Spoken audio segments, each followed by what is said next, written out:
At a major Hollywood studio, in a corner office of Sub-Basement D, the development executives toil in obscurity to reboot it.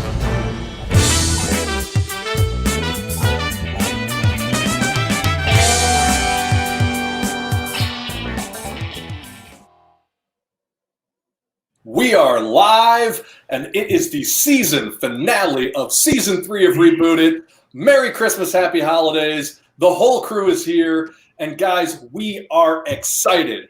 This is Reboot It, the show for the golden age of Hollywood IP, where all of your favorite properties will get reboots. It's not a matter of if, it's only a matter of when. And we are here to do it better than anybody else in town, hands down, especially Zack Snyder. With me, as always, the Reboot crew. You know them, you love them. Let's start it out with Billy Business. Hey, there's the pointer. I love it.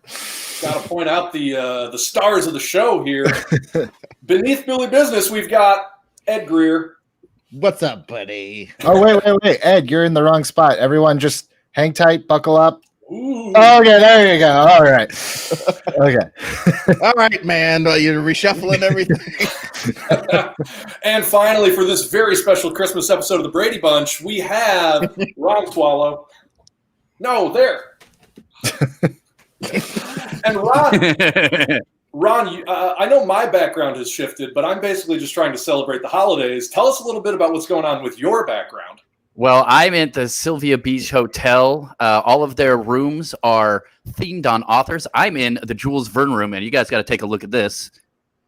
This is insane. Isn't that amazing? What is that? It is a tentacle from 20,000 Leagues Under the Sea and a giant eye. It's great. The bed's a 4-poster, but it looks like a steampunk 4-poster bed. It's great. Ron is living his best life, as are you out there. Thank you for joining us. We are ending Season 3 in style, and frankly, we are capping off what was really a year-long project for us. We are, of course, doing the Justice League, the Re-DCEU culmination, and I say culmination because this little project started all the way back last year. We recorded live for the first time, actually, at LA Comic-Con, and we rebooted Batman. That episode released towards the end of 2019, and in the interim, we have rebooted 5 different DC franchises: Batman, Green Lantern, Superman, The Flash, and Wonder Woman, to establish a completely rebuilt from the ground up version of the DCEU. And today, we're doing that thing, baby. We're doing that thing that the studios love to do, pulling it all together into the $2 billion team up. Guys, how are we feeling? Justice League has had a rough couple of years. Dare I say we couldn't do too much more damage to it, right? We'll leave that comment, let it be what it is. Okay. What are we thinking? Go, Ron. Oh, okay. He takes a drink right at that time. This is live. I think overall, I think there are low expectations from a certain segment of the audience, but also there is the magnum amount of high expectations because it is all of these icons getting together for ostensibly the first time. And why would such great icons have to team up is a central question. I don't want to get into it too early, but that's my main contribution. Why is this happening? Bill always harps on it. I'm going to harp on it this episode. Why is this happening right now? What would draw these pantheon of gods together? What task is so big, so Sisyphean that they must get together? That's the task. Absolutely. Ron, how are you feeling? Excited. Me and Grogu. Oh, wait, I can never point at the right thing. Me and Grogu are hanging out. We brought Baby Yoda's with us. We're ready to tackle this. You guys, I just feel like one of the most important things we can do is keep an even tone. One of the things that about the newest Justice League was that tone was just like all over the place. Obviously, it was sort of half done by Snyder and half done by Whedon, and it's a mess because of that. But I think that we can build upon what we've already made to build a cohesive and even theme all the way through it. And I am excited to do it because I think we talked a bit about this a little bit offline, but like I've been wanting to see a Justice League movie since I was a kid that was like amazing. And now I get to be part of making one with you guys on this YouTube video. And I'm pretty excited about it.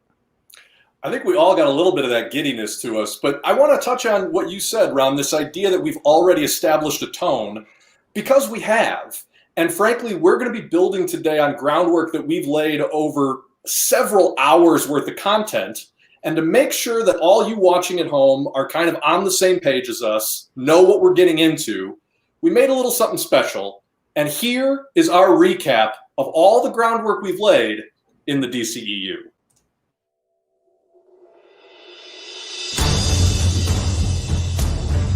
The Re-DCEU.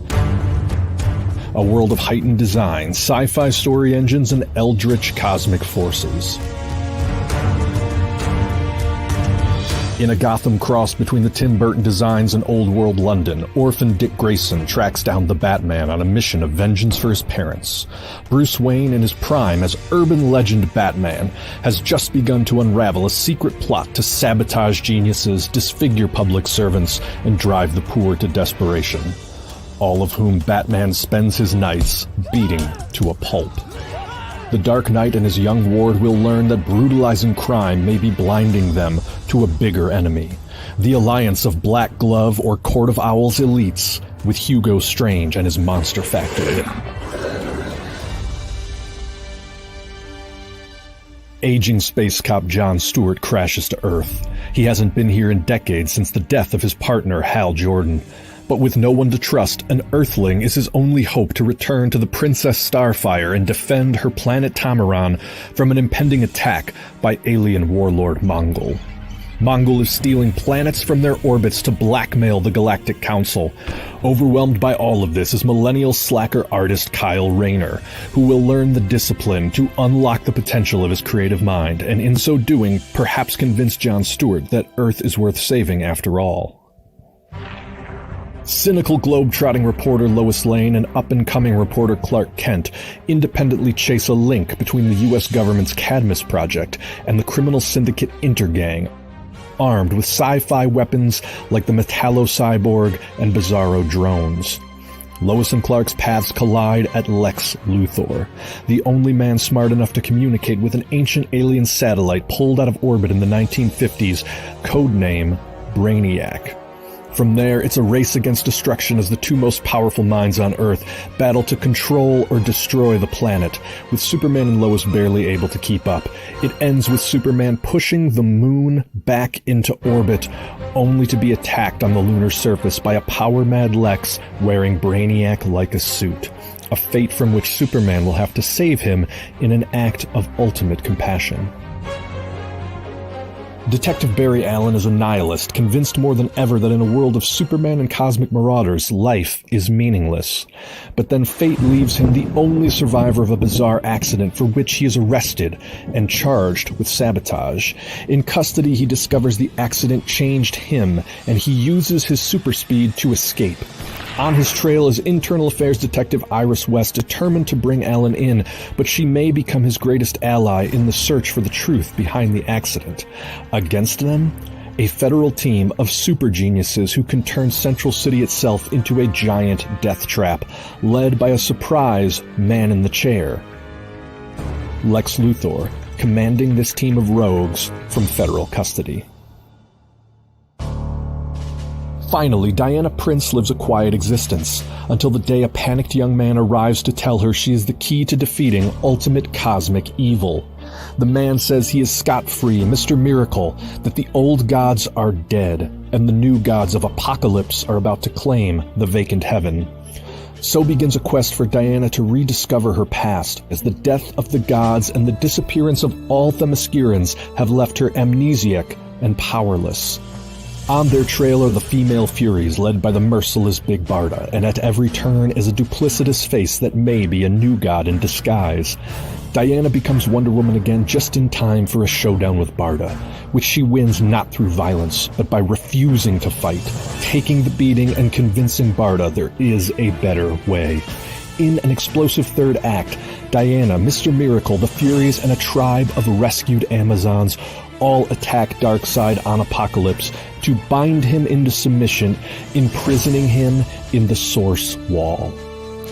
By the end of Wonder Woman, Earth has been fully ushered into a dangerous new cosmic age, and DC's Big Five have all been established.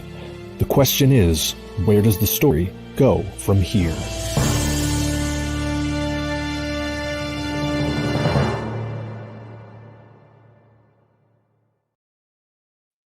Who's hyped? Wow. Who's ready? Maybe we just stop now. I don't know if it's going to get better than that. Wow, that's the thing is, and I think the reason why the Marvel movies have been so successful is each chapter that we've laid out is so satisfying unto itself that yeah, it's going to be a tall task to try to mix it all into a nice little stew and not a mumbo gumbo. Trademark. Well, just to acknowledge the last little piece of the episode today, we are live and we do have a live chat going. We are probably going to be more invested in the task at hand, but we are going to keep an eye on those comments. And just to acknowledge some of you guys in the chat, Sohail Shai says, big task is usually Darkseid or a Brainiac invasion. Very astute. We have used both things already. Yep. So what do we do? Mm-hmm. On top of that, we've got everybody getting hyped for the, as Suze Vera calls it, reboot cap. I love that. Definitely should have used that term. We've got a lot of the regular faces in the chat. We've got some new faces, which I love. Chuckles McHatatu says, they already built the heroes perfectly, so the story and tone should be awesome based on the original Justice League. We love that. Let's see if we can live up to the hype you guys are feeling. So, guys, as we always do here on Reboot It, the first question is not about the characters. The first question has to be an audience that has been through Infinity War and Endgame, even an audience that has been through the original Justice League movie. What are they bringing into this team up? Are they completely fatigued? What do they need to see? What do we have to avoid? What do we think?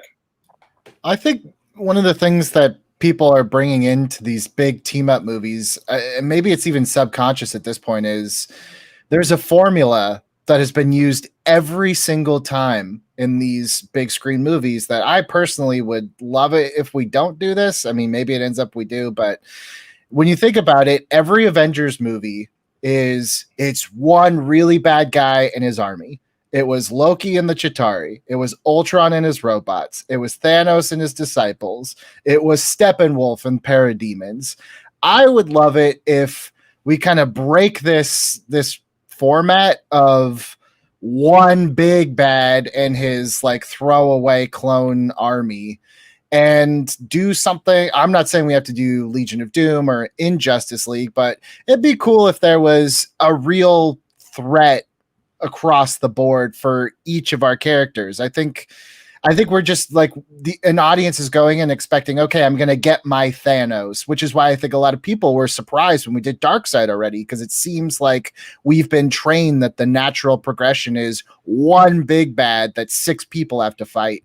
I would rather it be 6-on-6. Let's do something different. That's kind of what I'm thinking. Is Billy making a pitch for the Earth 3 crime syndicate? And all of the main stars are also playing their evil versions? Or we could just all the alternate castings that we didn't use. That's interesting. Or we cast Henry Cavill, Ben Affleck, and Gal Gadot as the evil versions. Oh, yeah. I mean, look, whatever it ends up being, like I said, Legion of Doom, crime, whatever. I just think for me personally, I think it'd be interesting to just not do one big bad and his nameless army. I'd rather see let's do some real showdowns. All right. Well, Ed, Ron, what are we thinking an audience is bringing into this movie? Okay, so here's the thing. I'm pretending that they've already watched the amazing 5 movies that we've put together and are super pumped. And they're just coming in waiting to see what we do and excited to see us take a different look at it because we took such a different look at all these other movies. So now they're going to go, what are they going to bring us this time? I think they bring expectations of trickery, of a twist, and also of, getting pumped up to see the characters that they love pounding each other to a pulp. Okay. Simple enough. Ed, what are we thinking? As you guys so eloquently stated, I think they have watched our 5 movies. So given the 5 movies that we gave them, they got to be thinking, what's Lex Luthor doing? Because after the events of Superman, as so greatly stated in the video, Lex Luthor is taken out of the Brainiac armor and put away. But they can't leave him alone. I can't quit you, Lex, because you're just too damn smart. So the next thing you know, they have him consulting on all this jazz that happens in the Flash movie. And frankly, in my headcanon, I ain't trying to mess with our scriptures, but my headcanon is Lex Luthor, after the events of the Flash, be in the midst of the Flash doing his great task and winning the day, Lex Luthor escapes custody and gets to go off and do his own agenda. And maybe something of that will play in this movie because we have built up a guy who's too tough for Superman. Even Superman leaves him alive, so he's this constant gun on the ground for anybody to grab. A gun on the ground with its own agenda. That's what Lex is in our universe. So I'm just saying a little bit of that, and I'm just saying I love Billy. Billy, you're right on task, man. Because in any of these conceptions, be it Earth 3, be it Intergang, be it Legion of Doom, frankly, any of those conceptions has Lex at the center being like, yes, I am big enough to take on all the Justice League, but realistically, due to my calculations, I need some help. How do I enlist this help? How do I conscript this help? How do I draft this help? How do I kidnap this help if I need to beat up this guy and his cronies so that I can be the power in this universe? By the way, can I make a little note? I will say this in terms of what I think an audience is going to. I think if we just remix something that was done on Justice League Unlimited, something that was done on Supergirl or the Arrowverse, if we do any of those stories that you've already seen in other media, we are doing people a huge disservice. Mm-hmm. And I feel like that was, people don't talk about it enough, but I feel like that was one of the big failures of the Zack Snyder Justice League. They were basically trying to give you an invasion of apocalypse. And like the Superman animated series did that magnificently, including with an evil revived Superman 20 years ago. So we can't just remix stories that have already been told. It's a waste of an opportunity. We're squandering the goodwill that hopefully we've built with these movies that we've already made. But I think the thing is 2 things. One, just real quick, going back to Ed, I agree with you that I think Lex is kind of the center. And as I watched the recap, and as you were talking, like, I really feel like we should go Chris Evans instead of Tom Hanks, because I think Lex being a really like, he should be Superman, but he's not, kind of makes his hatred of Superman to me more realistic. Whereas Tom Hanks is like, well, yeah, you're never going to be Superman. But to you, Bill, I think one of the things Marvel does really smart that, maybe this is kind of like a meet in the middle thing where it's like, I agree. I don't think we should like lift other stories. That being said, what I think Marvel does is they take their most popular stories and they find kind of what is the DNA? What is the resonance? And then they put their own MCU spin on it. So it's like Civil War, the movie is nothing like Civil War, the comic. It's maybe like in theory, but none of the details are the same. And I think it would be unwise to go too far either way, to completely throw out any sort of, DNA that's been laid upon us in the whole history of DC Comics. But it would also be a mistake to just straight up do an adaptation. Agreed. Agree with that. And I do Agreed. think that DC maybe suffers a little bit from the fact that they've already done so many good adaptations, and the Marvel universe, or the Marvel Cinematic Universe, has really just been remixing from scratch. You've got the comics, and then you've got the MCU. And DC, for better or for worse, has literally 50 years, I mean, if you go back to the original Superman movie, of attempts and adaptations and remixes already in cartoons of these stories. So I do think it's a little bit of a harder needle to thread. So let's get into it. What is Justice League about? Which I think is a tough question. And I think if you look at that original Avengers movie, Joss Whedon really focused on it as being sort of a dysfunctional family movie, which he really does with all of his stuff. You know, it's a trope for him. But it worked in that context. It worked in that idea of like, we're trying to bring together these people that we know would be better together, but they've got so much of their own personal stuff that we can't make it work. That worked for the Avengers. I don't think that's a story that you tell with Justice League. And I guess the question I'm asking, even if we touch it briefly here, is do we think that there is some thematic foundation to the Justice League that we should absolutely be building on? Does anybody have a strong feeling one way or another? I mean, the thing is, like, the Justice League has always been strange to me because I feel like Justice League almost feels like an Elseworlds of the stories you read, because like Batman shouldn't fit into the Justice League. And almost any time that he's doing something Justice League-y, it feels like this is weird, but sure, like in the context of this, I guess.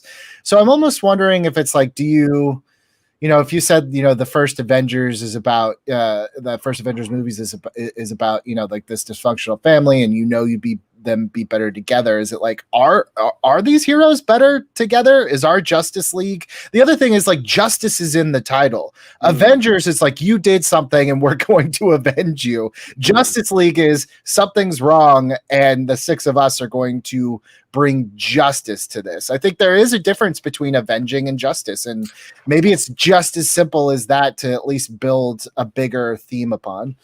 I think it's interesting that you're saying that, because when I think about all of these characters and the way we built this, they're all kind of independent. Like Superman kind of does his thing. Green Lantern definitely does his thing. Like for the Flash, he's brand new. He does his own thing. Like Batman, he wants to stay in Gotham. It's like when Wonder Woman, she's a little more ensconced in the world, I would argue, but like she's still kind of doing her own thing as well. Listening to you guys, it made me think, what if the bad guys think it'd be better to try to bring them together and crush them to show that they're in charge, whoever we end up having the bad guys be? I don't know if that makes any sense, but it's sort of like, it's almost like a reverse of what everything always does. It's usually something like they come together because they have to come together to face this big evil. But what if the big evil wants them together because he thinks they're worse together? And then, I don't know.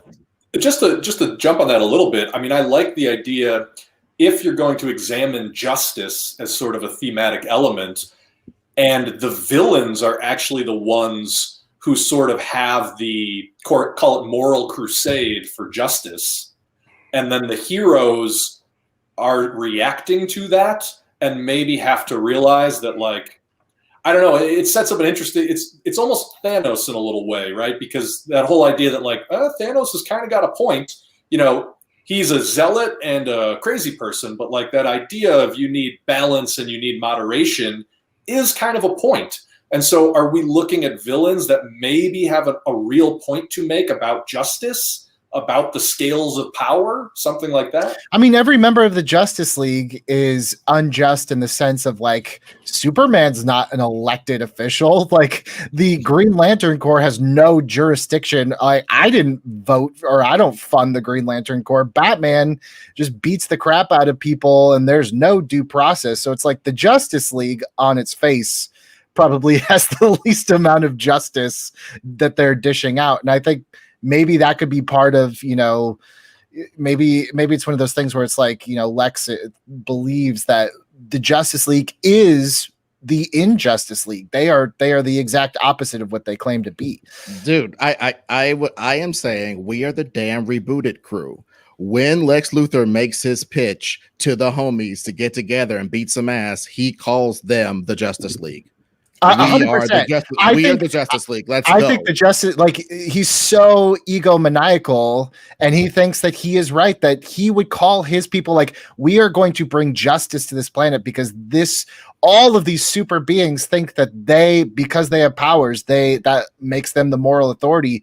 We are here to keep justice because we don't have that with them in charge. I like that a lot, dude. And think about this. To a lot of the points that Bill has made on our Superman rewind that we did.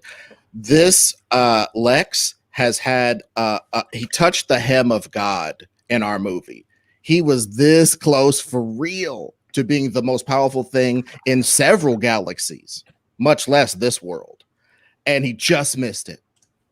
And this Lex now in this movie can have a chance to try to do whatever he can to make sure that the next time he gets this grasp, he actually grabs the grasp ring.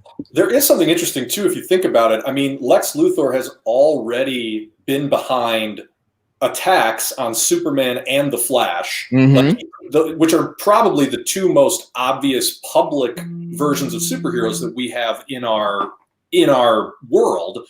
So maybe. Well, here's the question then.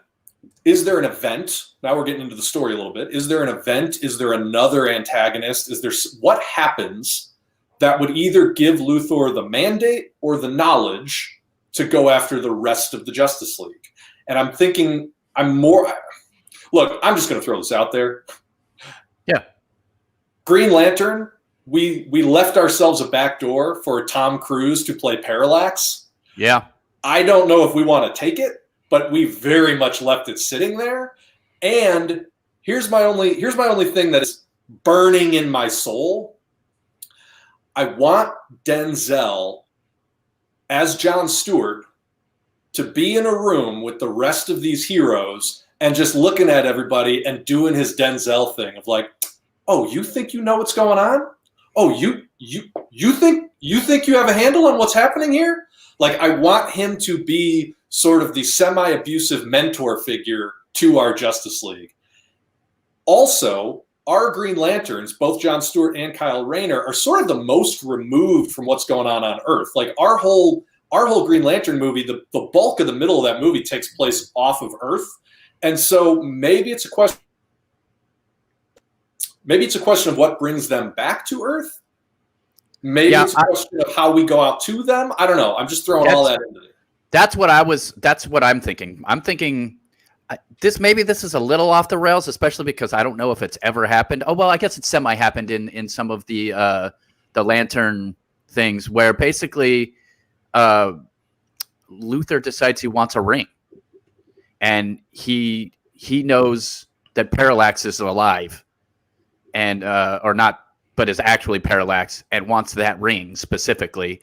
And in his hubris brings Parallax to Earth, which then alerts the Green Lanterns. Okay.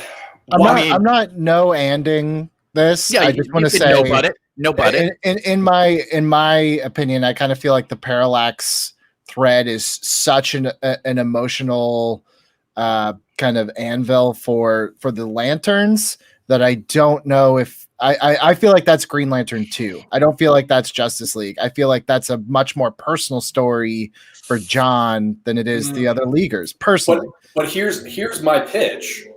What if this movie functions as John Stewart is the main character of this movie and the rest of the League is supporting him?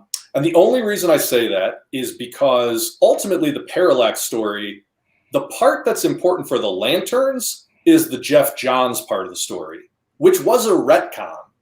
The original Parallax story was about Hal Jordan realizing that the universe was fundamentally unfair, justice, and deciding that it needed to be remade in a way that would be basically metatextually, he was going to try to recreate the Silver Age DC universe. But in the text, he murdered all the Guardians, stole all the Green Lantern power, and was going to use it to literally recreate the universe to be more fair. That's not a Green Lantern story. That is a Justice League story. In fact, that was their crisis of the 90s. That was 0 Hour. Wasn't successful as a story, but that idea that you have kind of the most militaristic and most conservative, right? Hal Jordan had that series of stories with Green Arrow where he had to be taught not to be a conservative dickhole. And he ultimately decides he's going to take an authoritarian tack on saving the universe. And everybody has to say, we're not cool with that. Again, that's the end of my strong push. I'd like to hear kind of what Ron and Ed are thinking as well. But my only thing about that is I feel like it's right out. It's on the outskirts of everybody dogpile on this Guyville, and I'm firmly in the Billy camp that this is okay. You did your pitch. This is my pitch, and it's gonna finally actually be short. I do really long short pitches. It's this short. Multiple villains. They whoop our guys' asses. The way the whole story starts is Superman gets his ass beat. Because to me, the Justice League too often is Superman and the Rockettes about to do some stuff. That sucks.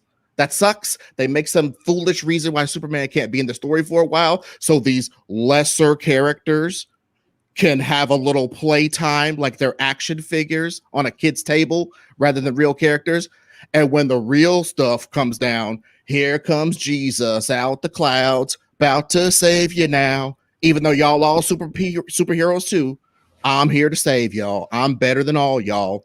No, we engineer a situation where Superman can't hack it. He can't. He gets beat up and he barely gets away. Maybe Big Barda saves him with a boom tube or something like that. Like he gets beat up, like Lex Luthor and Bizarro and the Parasite beat him up on an asteroid field way away from everything after he took a deep breath and flew up there just to play around. They ambushed this fool with a complex lattice work and totally defeat him and about to destroy him, and he just barely gets away because of our world being more cosmic, because of there being more interconnectivity between these properties. Last things last. The solution I would pitch for all these villains that we're throwing up in here is the way that it's set up is the villains can beat up our heroes because they're ultimately prepared for our heroes. What our heroes end up having to do, and yes, this is classic, but it's classic for a reason. You got to switch dance partners. I'm envisioning Batman. Batman feels like, look how big Batman's universe is now. He went from thinking he was the master of the city to now knowing that there's trillionaires who are more masters of his city than him that he's going to have to constantly be vigilant against and who let out a bunch of monsters on his existence. And now there's space dudes, and now there's a big hunky Americana guy who sits and crosses his legs on Barbara Walters and tells everybody about he's from the Midwest and he has no fear and he's super invulnerable. That guy's here. Space cops are here. Greek goddesses are here. His mind is doing galaxy brain. And I just think in the midst of this giant adventure, I'm envisioning stuff like Batman beating up Yellow Lantern dudes because his combination of theatrics and bullcrap can actually be effective on them. Whereas one of them might beat the hell out of Superman. Two of them might beat the hell out of Superman and Green Lantern and the Flash. But Batman with whiz bangs and theatricality and messing with their concentration can beat the hell out of a bunch of stupid Green Lanterns. He can make their concentration twitch, grab their stuff. Next thing you know, he got a yellow ass utility belt. And that's how he uses their stupid powers. He's throwing huge batarangs out of his new utility belt. He just concentrated and sleight of handed off their stupid fingers while they weren't concentrating, while he threw a bomb at them. Man, slick stuff where these guys can shine.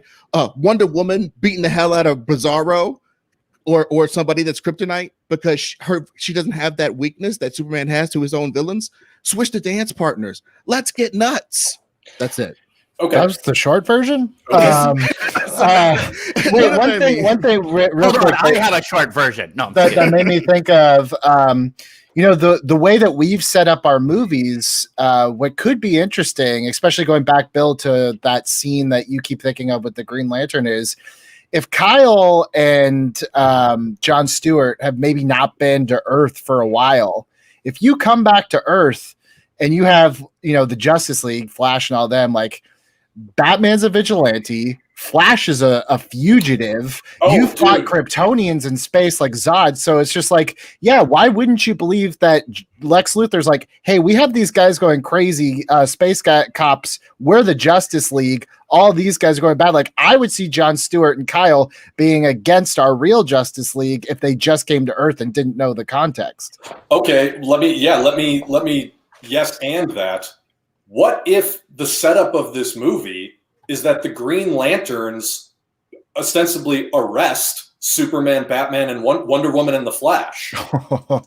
That'd be a great scene, by the way. One of the movie. Yeah, it's literally the Green Lanterns rounding up these characters, and then, so now I'm going to, what if one of the Green Lanterns that rounds up those characters is Green Lantern Sinestro? And now you have a reason for Sinestro to be on Earth, and Sinestro and Lex Luthor are two of the founding members of the Legion of Doom. But just in terms of remixing, like, Ed, you want Superman to get his ass kicked in Act 1? He gets his ass kicked by like 5 Green Lanterns who just overpower the crap out of him with their Green Lantern rings.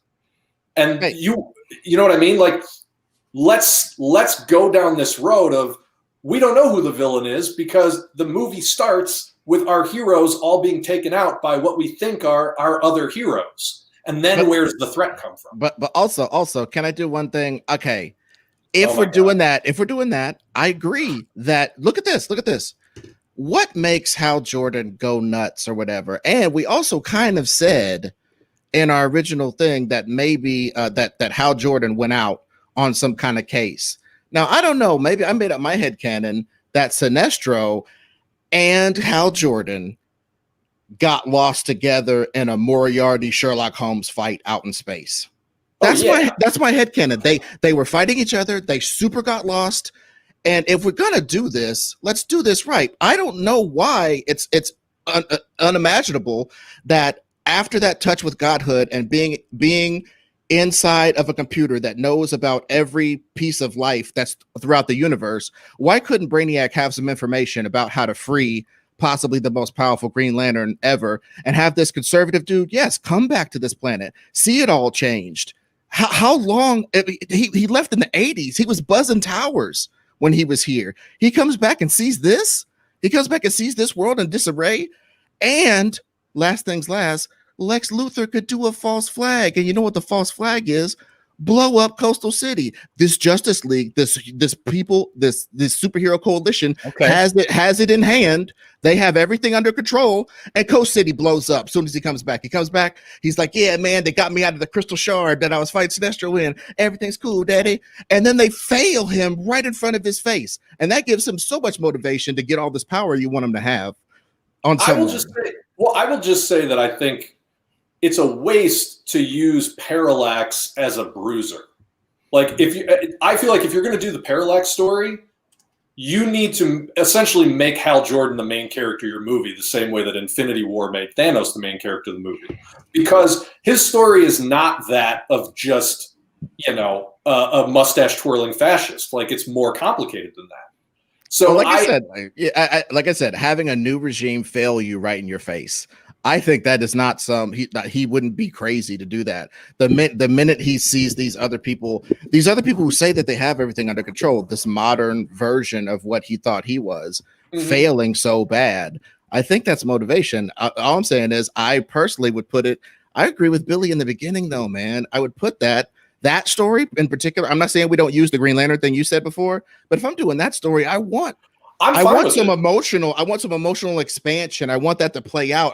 I want them to rescue Hal Jordan and let him be a hero in our eyes for a minute, and then have him something bad happen to him and have his mind go crazy or something. You know what I mean? I want people to get it, that it's a real thing that he's bad, and it's a big tragedy that he's bad. I totally agree with that, like 100,000%. So I almost want to say let's take Parallax off the table, because I just don't like the idea of shoehorning him in as one of a team of villains. I get that. His story is the story. I think it's your Green Lantern 2. Like, it's set up anyway for Green Lantern 2. Ron, I know you're itching down there. What do you got going? Well, I don't know, guys. It just seems like it's getting like a little. I don't know. It's becoming complicated, and every time you do something complicated like this, I get nervous about it. You know, like. Can we rewind it back a little bit to I think we all like that what is true justice, because maybe our ideas of these heroes is not traditionally justice, and that's what Lex Luthor wants. I still really like the idea of your first act like arresting or somehow like pointing out like these heroes are not true icons of justice, because what they're doing is not justice. It's not wrong, but it's not. I mean, there's an argument for it, because I mean, it's been done. Really, technically, John Stewart was the one who was arrested, and then the Justice League went to court. But that's exactly what I'm talking about. When I'm saying you're not, but that's exactly what I'm talking about when I say let's not throw out old comic storylines, but take the essence of what they were and reapply it to what we're doing. Yeah, that's what I was going to say. It's a good twist on that. So you would basically be taking the DNA of something. Now, okay, so they get arrested. What happens after that? Like, are they in space jail? Well, so what happened? No, that's what we need to figure out. And so, look, here's what we're trying to get to the idea, this interrogation of justice. We like the idea that Lex Luthor basically creates the Justice League, but it's his twisted version. And I think somebody in the chat mentioned brand our heroes the Legion of Doom as part of this whole struggle. So if I'm going to go back to Sinestro, because if you look at the Green Lantern mythos, the one character who has that fascist mentality of justice equals control, justice equals the removal of unpredictable elements. I'm the guy who's going to make the trains run on time, even if I have to kill 3 million people to do it. That is Sinestro. So as a villain, I'm not saying it has to be his story, because I think he is more of a mustache twirler than Parallax, right? But if we're saying start with the Green Lanterns quarantining Earth, you have these rogue elements that we are going to remove from your planet, that is led by Sinestro. So he is going to become a villain in this movie if that's our setup, I feel. And so the question then becomes, all right, now there's two things happening. Sinestro on Earth, the heroes off Earth, and I could automatically see how the stew starts to bubble there, right? Well, especially because let's say while Lex is in charge, because we're sort of putting Lex and Sinestro in charge in this situation. Am I correct? Or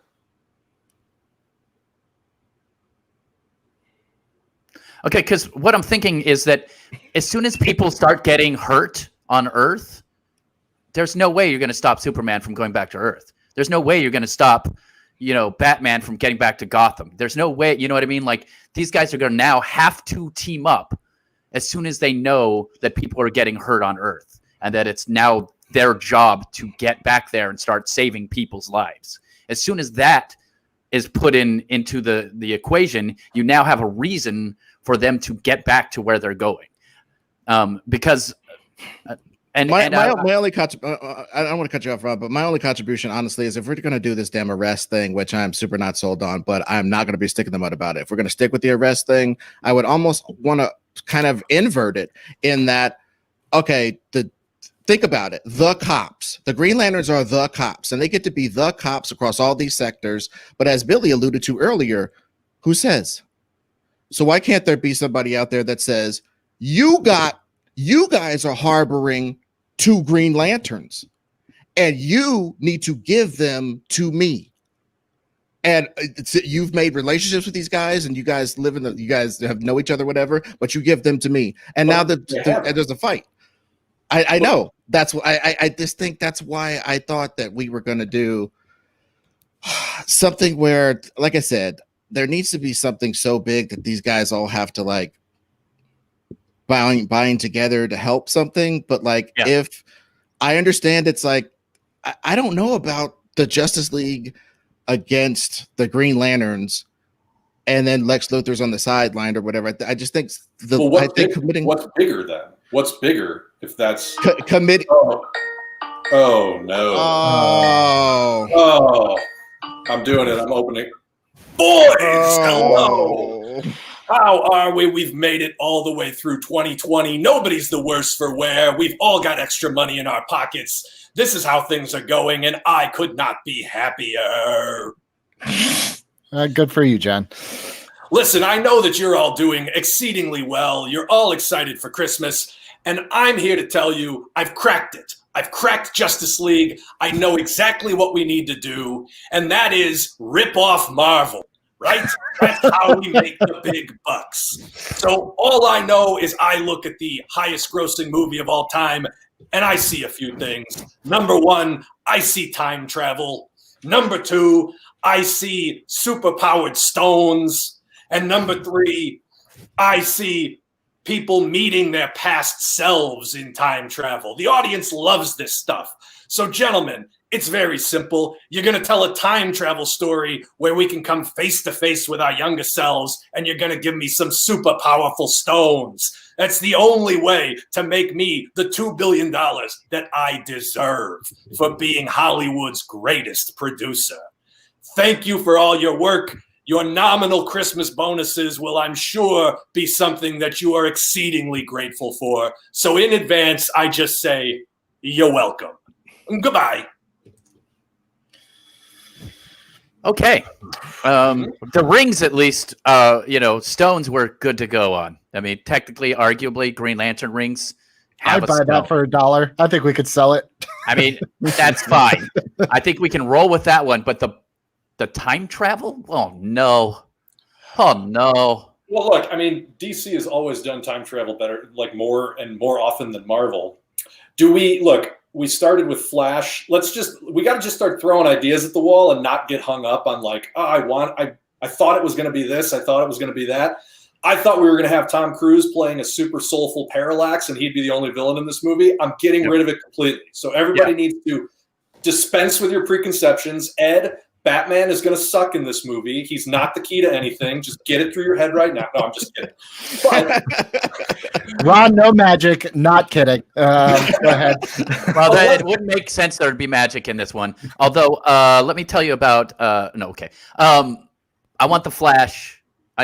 You're talking about time travel. Now, maybe everything runs on the Flash. Maybe Flash. Is Flash still on the is he still a fugitive by the end of his first movie? Not necessarily, but we could absolutely look. We never actually gave that a hard ending. We could do a little retroactive development here, and just if we need things to lead in some way. I mean, if he's still on the run, Flash is an obvious time travel candidate. Let's think about what the non-obvious solution is. Okay. I think I'm just going to start saying things, even if they're bad. You could create a new shade of Lantern that their ring lets you see moments from someone's past or your own past. It could be some object that is Themysciran that is kind of whoever wields it can kind of travel through time. It could be a Kryptonian, like a crystal from the Fortress of Solitude. Billy, I'm going to jump in and just keep doing the same thing. The Legion of Superheroes is a time travel organization. In terms of villains, the Reverse Flash time travel.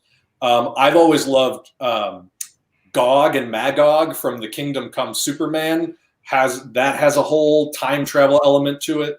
Okay, in the spirit. Wait a minute. Something just clicked for me. I'm going to pitch this. I've thought about this before as a Superman villain. Captain Atom, who is the quantum Superman created by the U.S. military, is essentially Dr. Manhattan. He's essentially the mainline DC version of Dr. Manhattan. Can we use him that way? Can Captain Atom be created in this movie?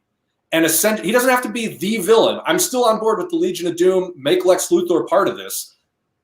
Do you create Captain Atom? And by the way, Kingdom Come has Captain Atom getting killed in the first act and within a giant nuclear explosion. We could do that to Coast City and set up our sequels if we do that at the end of this movie.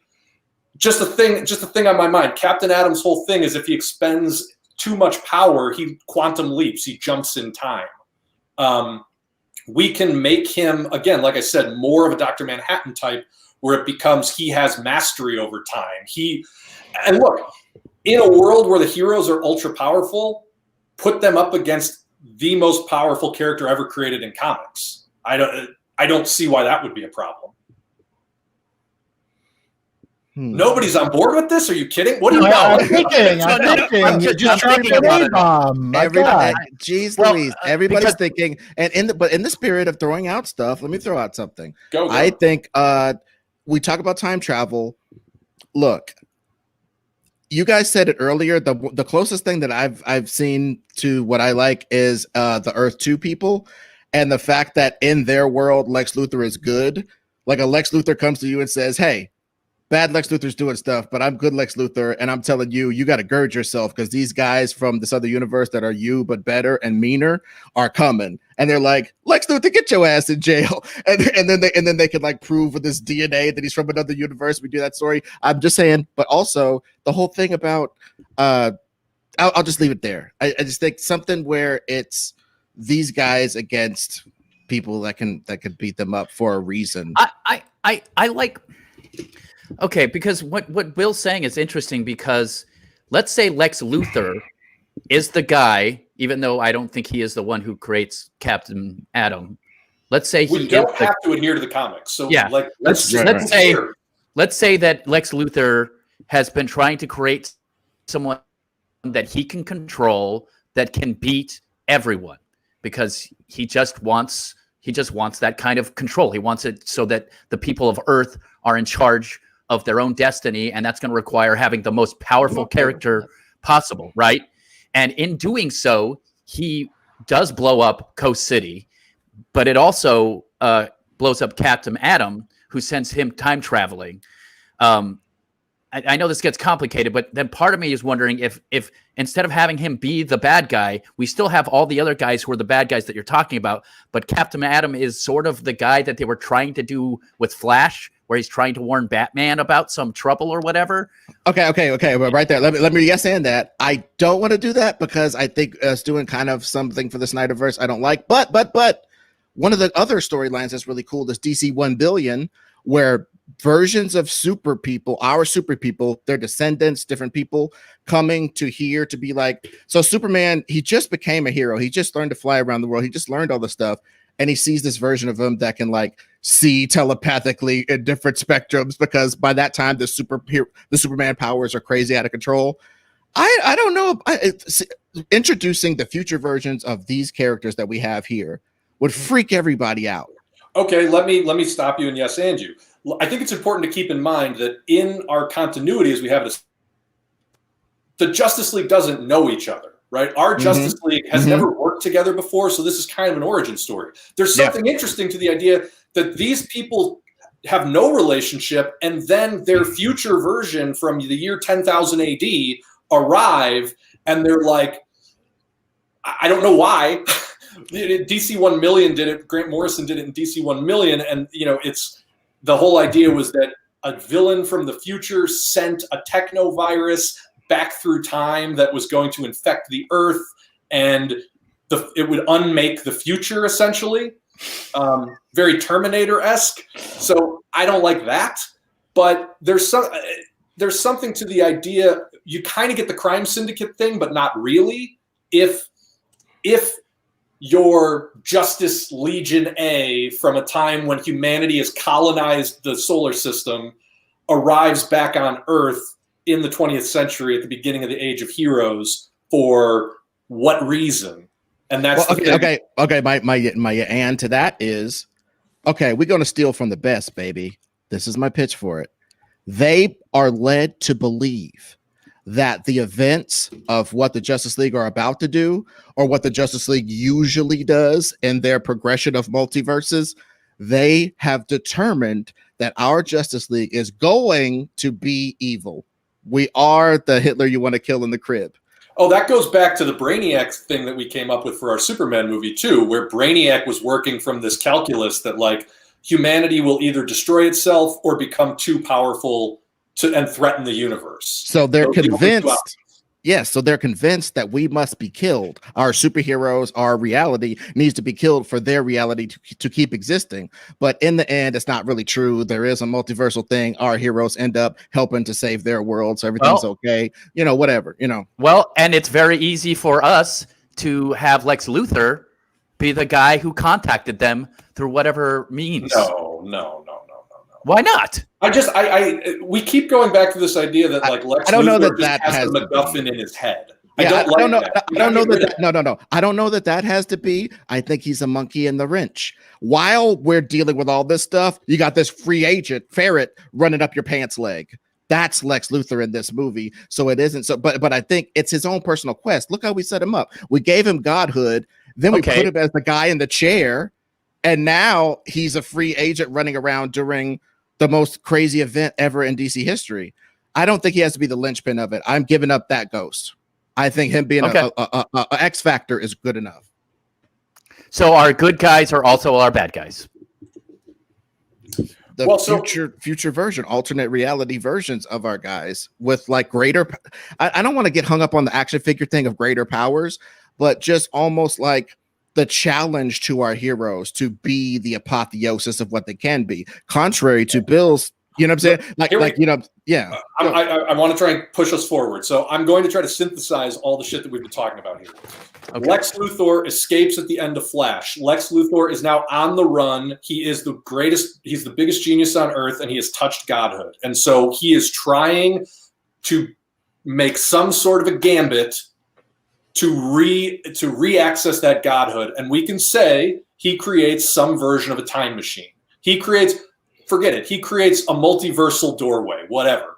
He turns it on, and immediately these future versions of the heroes from another dimension, we'll have to unpack this in the course of the movie, come through.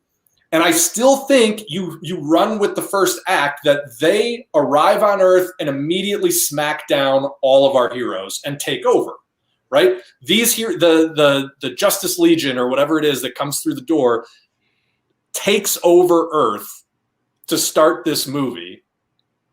And you can still then get into the idea of what is justice, because they are now imposing sort of, if you don't like this, fine, but just the idea of what is justice, I keep coming back to the idea that we have to establish some sort of fascist authoritarian regime that is enforcing an idea of justice. And they even...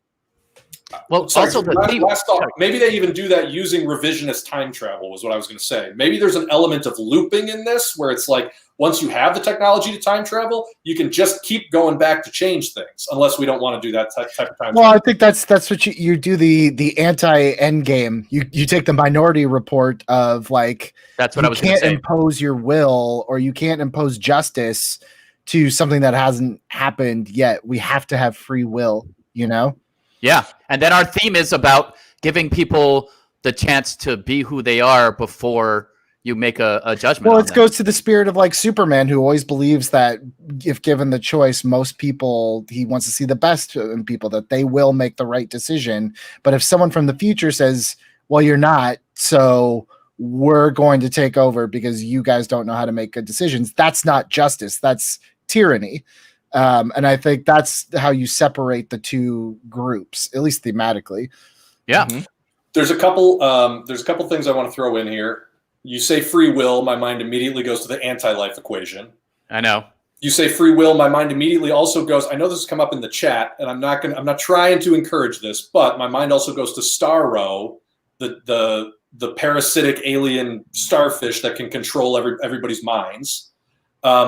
My mind immediately goes to any sort of telepath. I'm looking for a way, because right now we've got a first act and a bunch of fights. And I feel like that was also what the Snyder Cut had, was, oh my God, we've reactivated the mother box, and now we just got to fight until we're done fighting. Okay. But this is why this is definitely not that. Because as you eloquently stated earlier, I don't know if it has to be necessarily in the first act, but the start of the destruction of everything is these guys are individual heroes. And I know this isn't cliche. It is what it is. The only way they can beat future as versions from another dimension of themselves is to actually get together, get to know each other, and get their minds right together as a team. And it isn't like Justice League with the endless fights because they were fighting parademons. They weren't having personal. I envision a movie where this movie going to be probably 2 hours and 15 minutes long.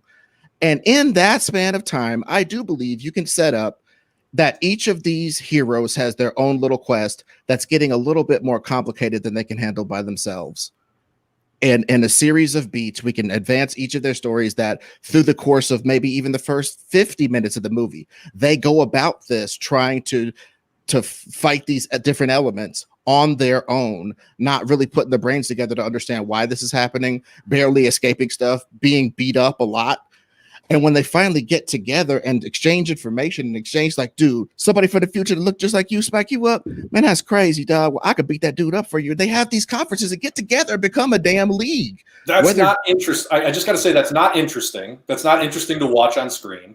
But I'm trying to just build on that idea because, yes, you lose a fight, you go talk to people so you can win a fight with better strategy is fine. It's just not great. So how do we make it great?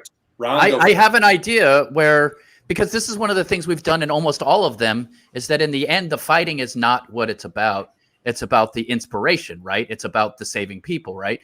So what if what their real job is to convince the evil versions of themselves that they've actually gone evil, that they're the ones who are tyrannical by saving lives and saying, look, you almost killed a person in a building. Is this who you are? I don't know, something along those lines eventually down the road.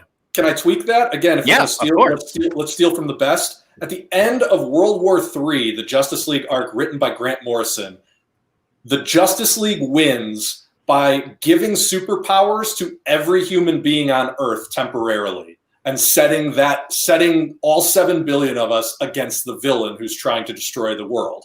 What if the only way to unseat the Justice Legion from power is to literally empower all of humanity to rise up against them? Like the Justice League, the 5 heroes of the Justice League are not enough. And so it becomes a race to build a machine, create this MacGuffin, right? And maybe it's a combination of the power battery on Oa, some Kryptonian technology, some Themysciran technology. We're going to build a machine that will give all of humanity the power of Superman so that the Justice Legion can no longer hold control of the Earth. Something of that nature. And Batman builds it.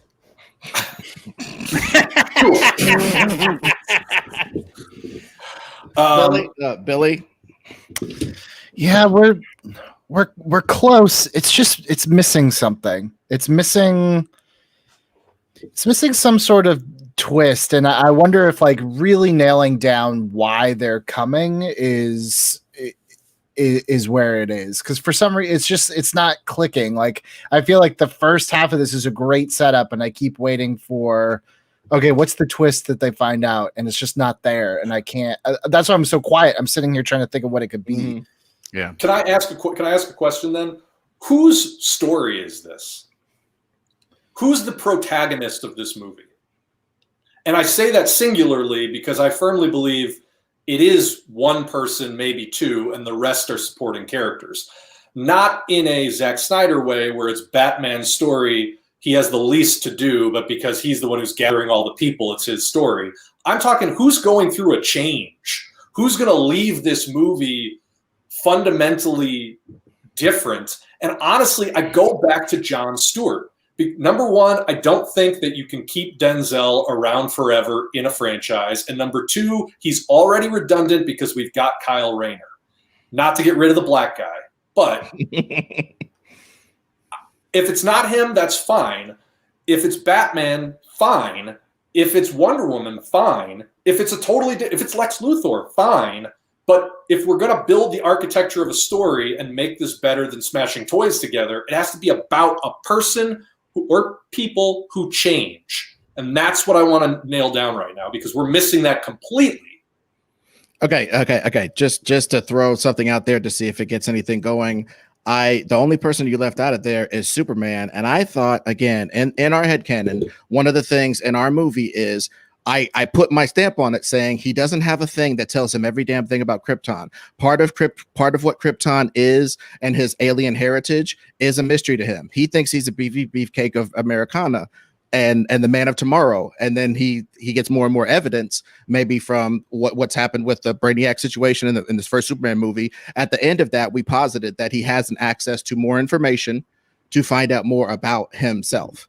And I think I don't want to talk too long, but this hit part of him discovering more about him being alien, I think I don't know if we were committing to anything we said before, but just as a person who changes, as a person who gathers more information about themselves, I agree with all the Denzel stuff, but he knows who he is. One of the characters that doesn't in our movie is Superman. To actually tell some of that story in a larger in concert universe, I think building it around something Superman can't solve. I don't want to just act like I'm going back to that, but I think the Justice League is great because they are necessary. The other characters are necessary besides just one character. See, it's weird. I'm the Superman head in the room, and I still feel like, yeah, the Green Lanterns are a problem that Superman can't solve. An evil Justice League problem that Superman can't solve. You know, any of this stuff could be a problem that he can't solve. I don't see that as being a stumbling block at all. And the thing I'll say is, like, learning about Krypton, fine, but does that change him as a person? Like, how is that important to him? I understand how it's like, oh, it's missing backstory. Cool. Well, no, if understanding something about Kryptonian stuff helps them to defeat this giant thing that is menacing everybody. Like I said, I want to get us started on, like, okay, what is why they're together? What is why it's important? And I do agree that we can't just build a fight lattice work. I do agree with that. I do agree that it has to have somebody having an emotional through line, but I also don't know why it's superior to have us shuffle Denzel off the Buffalo and some sort of thing that we can't even have his boy Hal show up. You know what I mean? We can't even have that's his partner. That's his, if Riggs and Murtaugh and then Riggs died fighting Sinestro to save the universe and got caught in the antimatter life equation or an Omega sanction when damn Darkseid puts you in an infinite loop of death with something like that. I don't want to deny us that, but making this whole movie about that, we got to do better than what we've done.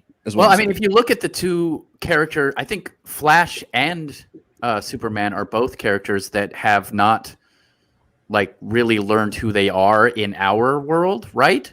Mm-hmm. So maybe we have them both be characters going through something together who become friends, and their friendship is the thing that helps both of them grow.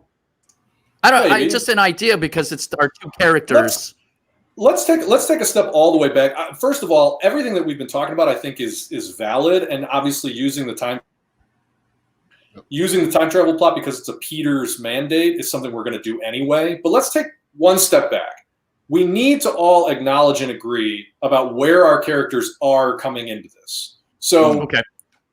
Batman has Robin, first of all. Batman has just completely toppled this underground power structure that's controlling his city. So Batman's pretty busy, and Batman has no involvement in any of this wider stuff. So there might be an arc there about turning Batman from a very inward-focused guy, like, I know my problems and I'm going to handle my problems, into somebody who sees the wider world as his problem. Possible. Green Lantern, Kyle Rayner has just achieved his full power, and Jon Stewart has just found rekindled a love for humanity. So both of those things are happening. Superman has just become his fully out and proud self, and via Brainiac has a way to learn more about who he is and where he comes from, and that he might have a larger place in the universe. Flash on the run, or at least maybe exonerated, but also not even necessarily a hero yet. I mean, his entire movie was just about escaping and saving his own butt. And Wonder Woman, who we haven't talked about at all, just frickin' took down the new gods of Apocalypse and reclaimed her identity, which had been lost for 100 years, and is poised to come back to Earth as the baddest MFer in the universe. And what does that mean? And so, again, just looking at who from that melange can be our main characters, having just said it, I'm kind of thinking Flash is an obvious one. I'm also kind of interested in Wonder Woman driving this action because she knows the most. Like she is Wonder Woman and the Green Lanterns know what's going on in this world. The other three do not. And so, I would just a yes and that. I would also argue that we keep dancing around the fact that she and her people subdued Darkseid. And we're talking about time travel, talking about dimensions and stuff. It is known in DC canon. I don't want to just rebuild the Death Star, but it's known in DC canon that the version of Darkseid that we have might not be the only one. I'm not trying to do that whole story they had, but a multiversal version of Darkseid that comes here and goes, "Oh, you bound up my crummy self. Well, let me just kill him real quick. Yeah, now I have his powers. Now you got to deal with me and Lex Luthor and whatever else we put in, the Green Lantern, Sinestro, whatever we want to throw in there." I'm just saying we're dancing around the fact that we have a bunch of we have dangling villains that are powerful, one or two of them together to fight our guys or whatever. And it isn't so much everybody piling on one guy. It is these guys have to use teamwork. It is Superman, Batman, Superman, everybody having to change something about themselves to deal with this problem. I don't know, some melange of that. Does that, you know what I mean? Some mixture of that sort of stuff. I'm thinking about it. It still is completely sidestepping the question of whose story it is. You know what I mean? I'm starting to think it's Wonder Woman. But I don't think it is Wonder Woman's, because Wonder Woman is, I feel like, one of the only movies where she had a full arc and she changed and she knows who she is by the end of her own movie. So I don't know where else she has to go yet, like in a group movie as opposed to like a single movie. I think it's a Flash-esque story, because that's why I asked a lot like 5 years ago at this point, why or if Flash was still on the run, because, you know, like, look, I'm just, my first thought before we ever started was like, oh, well, if you have a super powered being on the run and everyone's looking for him, immediately you're going to get all the heroes after him because they don't know he's not a hero. He's just another freak. He's just another thing. Billy, I'm doing the Home Alone. Flash is so dope, especially if we do him right by the end of the movie. We could really put him over and really make him a hero by making him have to deal with all these supers messing with him for a while. But that's just garnish for some larger bad thing that's going to happen because of the events of them chasing him around. Maybe he runs so fast he messes some time up. Leaving it alone, but like everybody versus the Flash to put the Flash over. I'm in on that. I am in on that, man. Flash is hard to deal with. I'm in on that too. Like that feels like a good movement. It's just the interesting thing is we already have Lex and the quote unquote Legion of Doom after him. Now you get the Justice League involved after him. I mean, it is kind of fun to. It makes sense, yeah, if he goes back in time even on accident. Or to capture him. To capture him is the key to time travel, maybe. If you have some time travel plot, you need to get the Flash. You must catch the Flash in order to time travel. I love that. So let me go one step further. If the beginning of this movie is Lex Luthor basically leveling up the rogues, because the whole idea was in the Flash movie, he basically just had geniuses who were putting together, you know, devices or whatever to try to catch the Flash. And it's like, this ain't going to work at the end because Flash gets away at the end of that movie. So this movie, what is the first thing Lex Luthor do to say, this is bigger than even this idiot who's running around with super speed knows it is, and I'm going to use it. What do I need to do in order to catch this guy? He's not going to go to Superman because Superman and he are already enemies. But he can go to, I mean, I don't have the answer, right? I'm trying to just throw the, just keep talking. Just keep talking. Thinking linearly. I almost go back to the Captain Atom of it all. I almost go back to like, how does Lex Luthor create his, I mean, do we start with some version of Bizarro? You know, I was thinking in the Intergang versus Cadmus plot in the Superman movie that there would be like Bizarro drones, which would essentially be like zombie cyborgs. But is there a way that Lex Luthor gets Superman's DNA and it's a whole new game for the zombie cyborg Bizarro drones. Okay, but can I guess Andrew on this? Yeah. What if Bizarro Bizarro started out trying to be a Superman clone, but obviously it didn't work because it was alive, but it was inert. And so instead of just wasting all that genetic material, which is radiating this power, they don't even understand where this power is coming from, but it's radiating from this thing that doesn't quite move or do anything. What if that's like a battery for, like, I understand we were trying to work Parasite in there one time. I'm just saying, if it starts out, if something like Parasite, we got to pump it up. But if Parasite started out as a life form that Lex Luthor was making specifically to take down Superman, but he could never give it enough power to actually grow, he clones some Superman DNA, feeds it on Superman energy for a while, and makes it bigger as part of a bruiser for the plot, so that we don't have to make anybody cool a bruiser.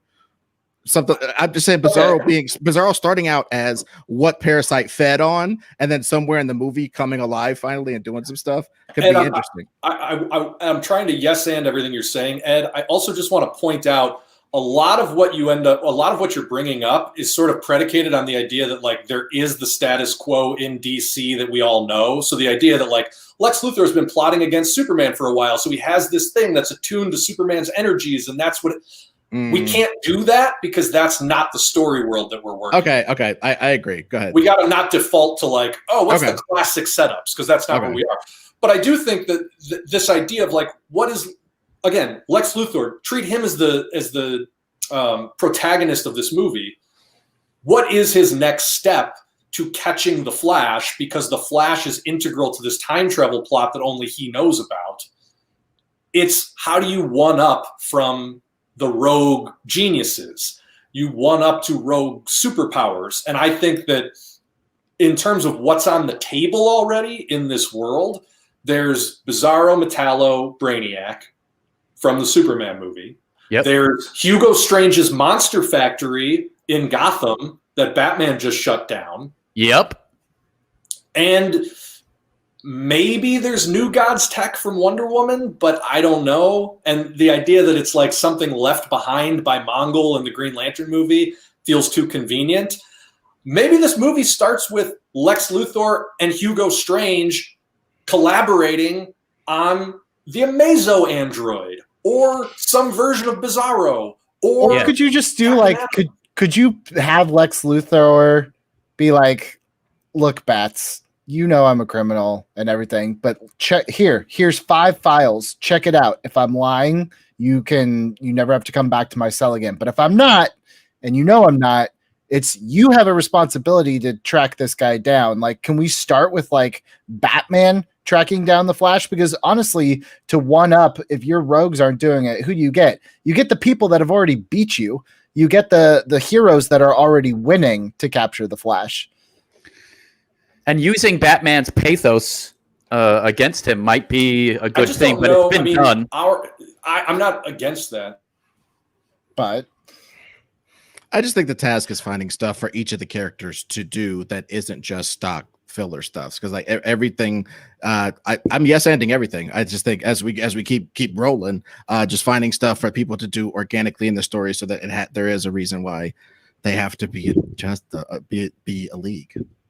We got to get to these threats are big enough for them to have to get together. I agree. But I'm still trying to get us to the idea of the Justice Legion from the future comes back. I'm just saying, what are the mechanics that get us there? And if the Flash is like the last linchpin in this time travel, like, look, this character is an energy source unto himself. It's the biggest energy source conceivable. It's more energy, the Speed Force of it all. There's more energy in this guy than in any machine we could possibly build. Based on this knowledge that I have from merging with Brainiac, I can build a time machine. I can get a mulligan. You know what I mean? So it isn't actually catching the Flash. It's getting the Flash to run in a spot he wants him to, so that he can absorb the Speed Force. He can use the Speed Force. No, part of me thinks it is him catching the Flash, so he can do all this stuff. And I think part of the thing is Lex Luthor is smart enough to get the whole world to try to catch the Flash, including Superman, Green Lanterns, all these different people. I don't know why that isn't good. Why do we have to still use this future Justice League thing if we're pivoting, because at that point it's like there Yeah. should only be one way to achieve time travel, and that's the Flash. Because if anyone else can do it, then chasing the Flash is meaningless. Fair. Totally fine with that. Okay. Okay, so we're going in a direction. I don't like the idea that Lex Luthor goes to any of the heroes to co-opt them into catching the Flash. And the only reason I say that is because I don't think there's anyone that he could conceivably get to or make a good case to. I didn't say go convince them. I'm saying the overall zeitgeist of what is happening in the media and everything is that this weird blur needs to be grasped. And the only person who knows actually exactly what he is Lex Luthor. The only person on Earth. Yeah. So I'm just saying, in that tenor, he doesn't have to go to them at all. Red Blur is running around, and Superman's interested. Wonder Woman might be interested. Wonder Woman's probably not interested, but Batman, I think, is interested. Superman is interested, and maybe Green Lantern is interested in the Red Blur man and seeing what the hell that's all about. That's what I'm saying. I'm saying it isn't that he convinced them. It's a matter of fact. I mean, I agree with you, Ed, because if we make it at least in our DC universe that the Speed Force and Flash is the only way that you can time travel and there's no other way, then absolutely the Lanterns would want to show up. Everyone would be after this one guy because he possesses something that you cannot do otherwise. That's totally fair. I guess my head is still stuck on Lex Luthor as the protagonist. So what is Lex Luthor's journey? I kind of don't care about the rest of the Justice League at this point because we will fit them into this movie. They're going to be there. So, I get that. Yeah. Yeah. So if I'm Lex Luthor, I'm going to capture. Go back even further. The world doesn't make sense unless it works exactly the way I want it to. That is what Lex Luthor is thinking. I am the smartest man to ever live. Nobody should be living differently than how I want them to.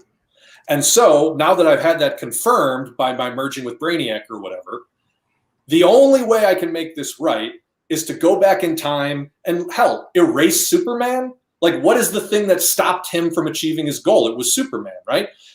To go back in time to erase Superman or whatever it is he wants to do, I'm going to capture the Flash because he is this singular power source that nobody else understands. But now that I've had a glimpse of it, I understand it's the key. So I'm going to capture the Flash. The idea being that once I capture the Flash, I will have ultimate power over time. That's Lex Luthor's motivation. And the reason he wants it is because he is so convinced that justice equals what he wants to have happen, right? Now, what is his next step in doing? I don't care about Batman, Superman, Wonder Woman, or Green Lantern at this point. What is Lex Luthor's next step down that road? What does he do? What levels up from I am working with this government-appointed group of super geniuses to catch this guy, and they all suck? And I know, Billy, you pointed out, now I'm going to go to Batman and ask him. The only thing I will say is in our movie universe, Batman is still very much sort of this urban legend. He's not by any accounts a technologist. He's not by any accounts even a super genius. He's very limited over here in Gotham. So I don't think that's super viable. Ron, to your point, maybe Lex Luthor has some knowledge of the Lanterns. Maybe he is trying to get the power of some of the Lanterns. I don't know. Maybe it has something to do with Wonder Woman and her story. We need to start pulling story threads together, but it's the journey of what is Luthor's next step.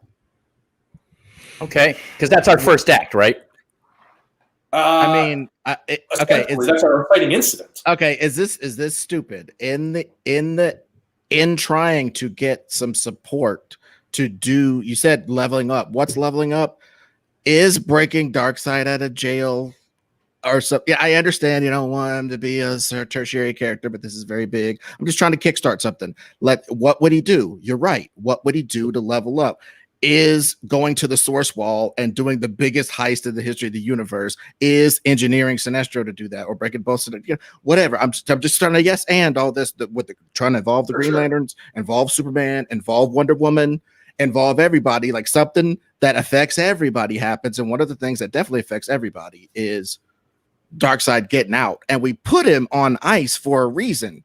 He ain't a Coors Light. We want to drink him at some point, right? I don't know. I'm just throwing it out there. That was one of my instincts about this whole thing when I was thinking about pitches is like involving Parallax and then getting Darkseid out to stop Parallax and that backfiring on everybody. But tabling all of that, I like the idea of the hubris of Lex leading him to find something that he thinks would help him gain ultimate power, and that backfiring, which then makes everyone have to band together. But then we're doing the traditional thing, and we're having Darkseid be the bad guy. Right. So let me stop you guys again. Lex Luthor's action is to travel back in time using the Flash. So if you're going to give him an even bigger action to even get there, I have to go to the source wall. I have to free a god from the source wall. That doesn't really work. You know what I mean? It's better. I've got it better. He just manipulates. He figures out who the Flash actually is. The Flash doesn't know that Lex Luthor is the guy who's been trying to catch him with all the special things, right? Lex finds out who Flash actually is. Or do they already know? Do they know? They know, right? Yeah, he's Barry Allen. Like at this point. Barry Allen, and he offers as another person also in run from the law. He offers a safe sanctuary for Barry, and this also makes Barry in a situation where he's doing something bad that he doesn't mean to be doing. Because in the end, Barry's going to be a guy who wants to save people and use his powers for good. But for now, he's a guy just trying to escape. Maybe that's an idea. We get him in a situation where Lex Luthor is manipulating a guy who has a good heart. And then, eventually he gets out of that. But that's the first step, is him manipulating Barry into helping him. And then that backfires. I don't mind. I don't mind that. It's very Lex Luthor-y. I don't mind that at all, given the fact that I don't want us to be poisoned just because Grant Gustin ran around the track for a bunch of times. But if you're looking at somebody with the resources to actually advise Barry about any damn thing, Lex Luthor is one of those people on this planet. That's all I got to say about that. And he's also sort of an outlaw himself, even if the regular populace doesn't understand that. Even if the regular populace doesn't understand that, he is a maverick figure. And if Mark Cuban, you're a super-powered fugitive, and Mark Cuban wants to bring you to the practice facility and guard you from everything because he has enough money and enough resources to insulate you away from, all this crap. And let's get you figured out, buddy. Let's help you out. I don't mind that at all. Something in that vein. I don't mind anything like that at all. So then what happens? Because then after that, the time traveling backfires. I'm saying an actual incident that hurts people, like during trying to harness the thing for actual time travel. Or if you want to bring back the element from earlier, maybe they practice time travel, or they just go somewhere innocuous and come right back just to see that it works. Or even Barry opening up the time travel Speed Force, and that's when you get your future Legion coming back. Can we not have Barry Allen? Just so that we're all thinking about this. Sorry, I might have froze. Yeah, not Barry Allen. Just so that we're all thinking about this in the right way. I just want to say, can we not have Barry Allen just travel back in time because he runs so fast? Classically in the comics, there's like the cosmic treadmill. There's just a device that he powers that creates time travel. That's so whatever. I don't care. The point being, somehow this gets activated, and the second it's activated, it's a beacon to the future that, like, oh, we tracked it back to this one time, and that's how you can marry these two storylines that we've been talking about together. Yes, and the classic idea of time travel is that you can only go back as far as when the time machine was turned on, right? Like, if you look at physics, that is what they say. So the minute you turn on a time machine, that is the moment to which anybody from the future can come back. So yes to that. So then the Justice Legion or whoever shows up, and then because there has been a time breach, which is a universal scale threat, the Green Lantern show up to contain it. And so now we're laying on top all this. This is all valid. Here we go. We're pulling it together. Flash manipulates Barry Allen. Okay, I'm still not loving that, but Flash and Barry Allen get together in the first act. Lex and Barry Allen. Excuse me. Yes, Lex and Barry Allen get together in the first act, and they turn on the time machine. And what happens when they turn on the time machine? The most powerful version of the Justice League you can imagine walks through it, which is also Lex Luthor's nightmare, because he thought he was going to go back to stop them from even being formed to begin with. So his hubris bites him in the butt. Now, the Justice Legion is there, and the Green Lanterns quarantine the goddamn Earth, because this is a universal scale fuck up. Excuse my language. And so... Oh, we're live, baby. So now we're in this world where Earth itself is under threat by the most powerful version of the Justice League you can imagine, who want to take it over to prevent some future disaster. The Green Lanterns are not letting anybody in or out of Earth and are trying to quash whatever's happening here. And our heroes are caught in the middle inside the quarantine. It's almost like they're Snake Plissken in, Escape from New York here, right? Like, they just have to find a way to alter the situation as all this nonsense is happening. Is this tracking? Does anybody? I think so, because then you also, that would set up your scene that you want, Bill, of Denzel, because it's like, why are you guys quarantined? Like, this is not your fight. And he's like, you don't know what's out there. We do, 100%. 100%. Yeah, and Wonder Woman could also be in there with him, supporting him in that, because she's seen the shit too. No, I would say this, Ron. I would say that the minute the Justice Legion shows up and is like, we are taking over the Earth, the first three to actually battle them are Superman, Batman, and Wonder Woman in their own way, right? And to Ed's point, they all get their asses handed to them. They get beat down in Act 1 because they don't know how to work together. They're all fighting independently, even in different places on Earth, and they have no hope. And so then they manage to get away. I mean, there's probably even some value to like somebody getting captured while the other two get away. And then the Green Lanterns show up and nobody's getting in or out. And the Green Lanterns are trying to contain the situation. And then you have first contact between John and Kyle and Batman and Wonder Woman, or Superman and Batman, whoever hasn't been captured. A big part of this, man, I think we are poisoned to the majesty of these guys meeting each other because we've seen it so many times.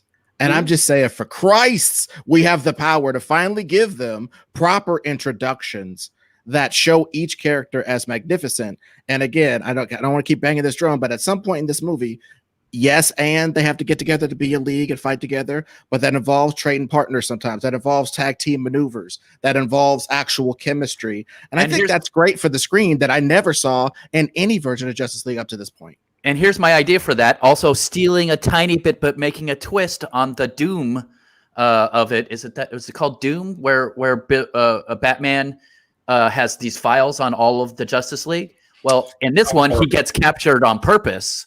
He lets them capture him and is observing so that he can learn about them and figure out a little bit of their ideas, their weaknesses, what it is that they could do to team up to beat them, even though in the face of things it looks impossible. Then he escapes. You know what comes in with some strategy. You know what I love about that too is that Batman being captured on purpose also allows for exposition scenes, because this is a future Justice League, and so they can kind of explain all the stuff that went wrong along the way. Which is also a great fodder for a sequel when we do rip off Tower of Babel for sure, because now Batman's files are like, here's everything I know you mother effers could possibly do. Oh, but just yes, and that after this as well, he has had contact with these guys, and to echo that scene of Natasha Romanoff talking to Loki that time, they're from the future. They're not just gonna tell Batman stuff, but Batman gets the information anyway because he's a genius. And we get to see that for once, and not with karate kicks and stuff. He's in a jail cell and they're giving him everything from his interrogative, from him figuring out from just how they're talking to each other, trying to code what they're saying to each other to make sure that this past guy doesn't figure out anything from the future. He still figures it all out. And once he figures out enough, he's like, all right, Kyle, bust me out or whatever the hell. And he's out and he can help the team. I think that's interesting. Him as Hannibal Lecter is all I'm saying. I think that's interesting also. And I also love that Robin could be with the team and you could get some extraordinarily competent scenes of Robin sort of working surreptitiously with the captured Batman. Like the two of them have their own plan going on, and when Batman's ready, they rescue Batman because Robin's been on it the whole time. I love it. Awesome. Here's another thing. The one difference between the Justice Legion and the Justice League is the Justice Legion does not have a Green Lantern. And the reason I'm saying that is I want the Justice Legion to have a bigger goal than just we're going to take over Earth and make it a police state where we enforce what's right. Which I also like as being, you know, reflective of what Lex Luthor started the movie wanting to do. But they obviously have been able to create a time machine, and they've been waiting for the opportunity to jump back to this moment in time. What do they ultimately need from this moment in time? They need access to the power battery on Oa, which is the thing that they don't have. It's already been destroyed in their future. I don't know how this plays out. I'm throwing it out there for you guys to do something with it. But again, it's just, how do we make this more than just, oh, there's evil versions here and there's good versions here and there's no quest and there's no nothing. We got to give it more than that. And so what is that thing that the Justice Legion are trying to accomplish? I think access to the power battery could be interesting. I mean, that makes 100% sense. And it's why they showed up in the first place. They showed up there to get power so that they could have a little more control in their own future and pretty much just stay here now because they're all immortal, right? The three that are showing up basically are immortal. Well, okay, how about I got to get this out. The reason is whatever phalanx of Green Lantern force that comes to do this, to make this big task of covering the Earth and all their hands and Death Star constructs and stuff, that has to happen in order for some aspect of the power battery or somebody who has access to the power battery to be there so they can grab that person and make use of the power battery. Maybe the power battery is hidden or something. There's a reason why now, making this happen right now, they're coming back they're from the future. They know how this goes. So if they go back, they have to do it for a reason, right? I think they provoke this thing, this situation, come back to this time because this is the earliest they can do it. And beyond just this is the first time they can do it, they provoke a situation that brings the power battery to them in some fashion. Love it. Yep. Yeah.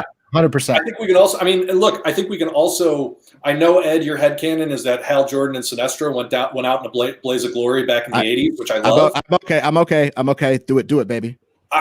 We can, what I'm trying to get to and what I have been from the beginning is how do we keep inserting classic Legion of Doom characters into this movie?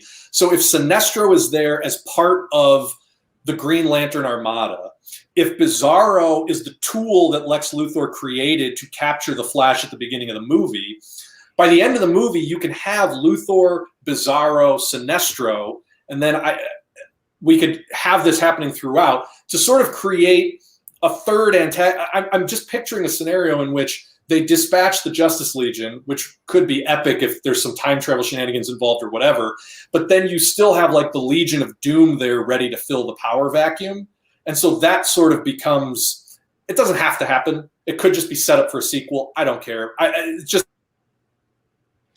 Yeah, I would just postulate, as long as we don't run into fourth act, because I hate when action movies go into fourth act. So I'm fine with it almost being like a post-credit scene, setting up that now in this post-Justice Legion world. Because you have to think, too, we haven't really set up that the people of this world kind of know to the extent of what is out there. And this event, if an alien police force puts you on COVID lockdown, like, you better believe that it's a whole new ball game by the end of this Justice League movie. And that, just so the Legion of Doom isn't just a bunch of mustache twirlers, because that's not interesting. Imagine you have, I'm not throwing Deathstroke out there because I love him so much, but at the end of this movie, and we don't have to put Deathstroke in yet another end scene. I'm just saying, whoever the hell is making up this new league, they're there because they honestly believe this is better than not being here. You know what I saw? I saw a super future. I saw a guy who looked exactly like Superman beat Superman's ass and talk about how he was for the future, whatever. I saw what apotheosis of these guys, and it's bad. And Yeah. if you wanted to enlist me to help that not happen, I am here with bells on. I don't have to twist my mustache to do it. It makes perfect sense to a reasonable person to be in the damn Legion of Doom. I think that's great. And so I guess I would just set up that, like, if Sinestro in this movie gets his ass whooped and gets his power ring stolen, and that's sort of the MacGuffin for how the Legion gets to the power battery, that just leaves Sinestro in a perfect place to become exactly what you just described, Ed. Yeah. So now I'm thinking, how do you beat the Legion once they have access to the power? Like, what are they going to do with it? And then how do you beat them? Okay, well, I mean, that comes down to Batman says, like, look, I don't normally like working with people. I usually stay in my city. This is all too big, but if I don't do this, well, my city's gone too. So this is how we do it. And he says he teaches them theatrics. He teaches them the different ways that he fights, being bigger, stronger, better than he is in Gotham every single day. And then he becomes part of the team doing that as well. And so it's almost, and we get something that I think is one of Ed's favorite things, a training montage. I don't agree with the training montage, Jazz. I do agree, That's though. a joke. I know. But I gotta say, Ron, dude, that thing about, like, hey, man, I fight people tougher than me all the time and I whoop their ass. That's kind of interesting. That's a great scene for what, again, I think Batman spends the first half of Act 2 in captivity. And I think once he hooks up with these guys, that's a great thing. I just don't think we can make too much of a meal of that. Also, Ron, stop reading the chat, Ron, because that came up in the chat and we don't need to address that. I didn't read the chat. Oh, okay. Well, to you guys in the chat, I know somebody was saying something about, like, Batman doesn't have a role in this, or leave Batman out of this, and we don't. Oh, no. So what I'm looking for is, so we start with Lex Luthor as the main character. I think he sort of gets sidelined, but if the theme carries through, if the theme of people who think they know better, trying to make everybody get in line, right? Using this ultimate cosmic power. What's a satisfying resolution to that conflict? How do you end this movie?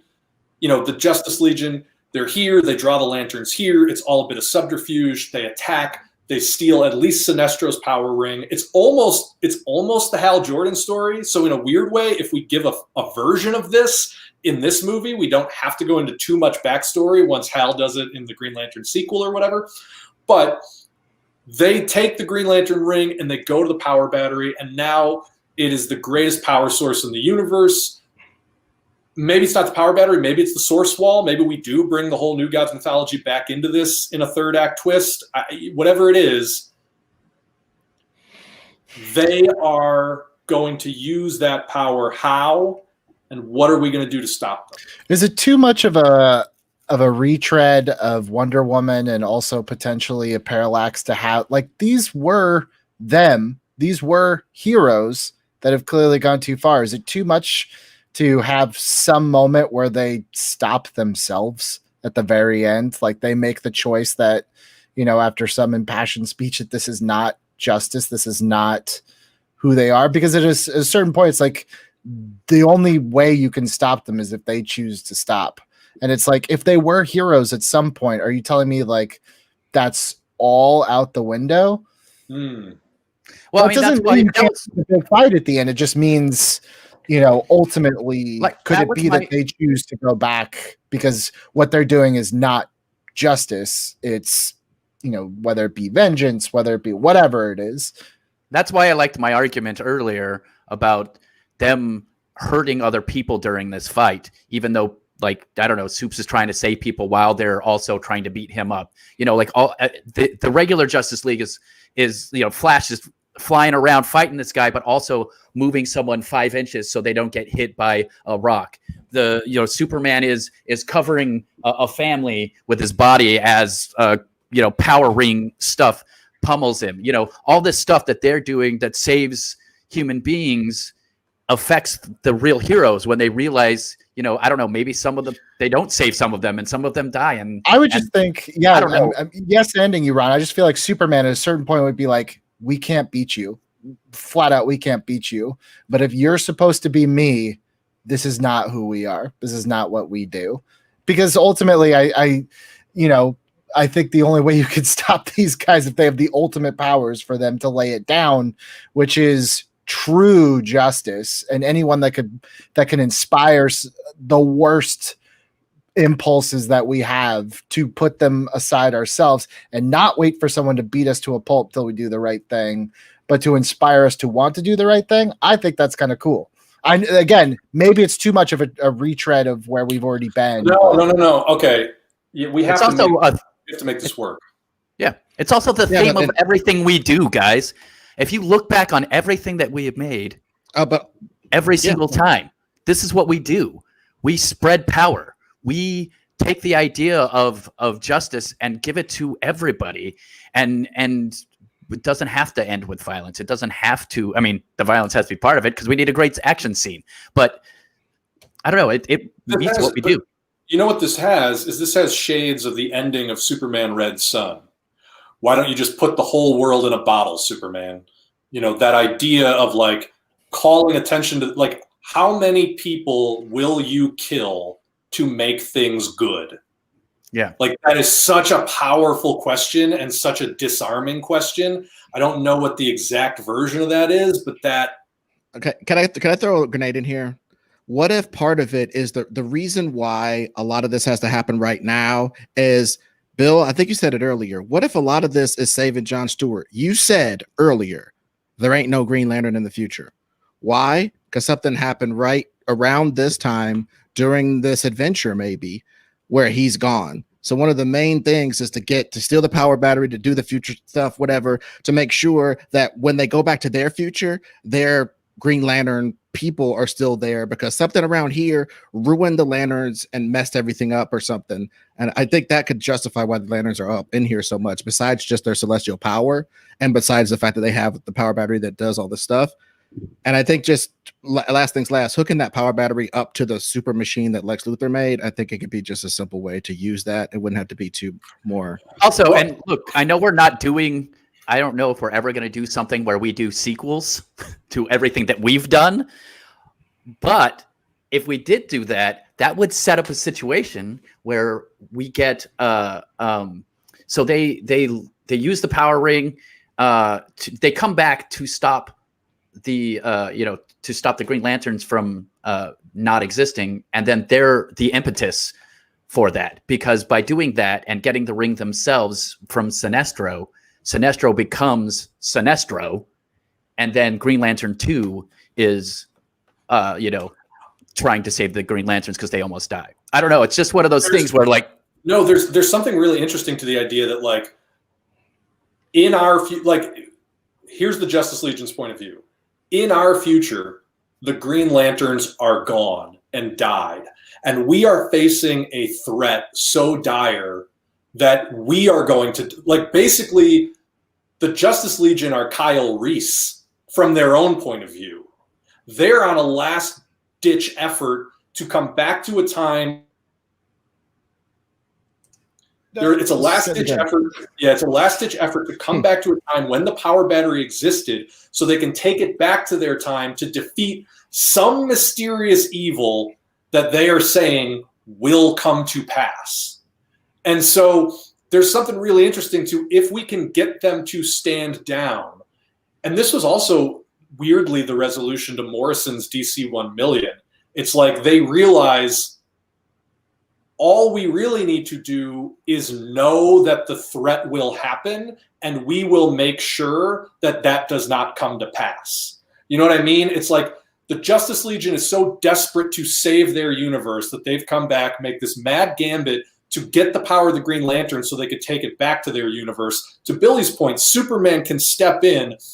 We cannot beat you. We cannot hope to beat you. But how many people are you going to kill to make the world right, which will hit the audience? And then the Justice Legion's response is, we will kill as many as it takes to make sure the universe goes on because you don't know the threat that we're about to face. And I don't know how it exactly plays out from a writing point of view, but it's like that could flip the switch of then tell us. We will become the preventative to the future that you're living in, right? We just read the Justice League.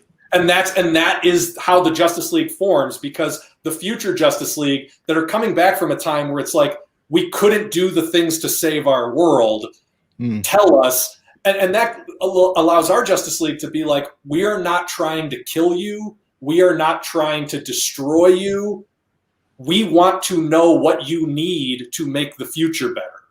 And so it becomes almost a D-climax after, a universe-spanning battle, of course.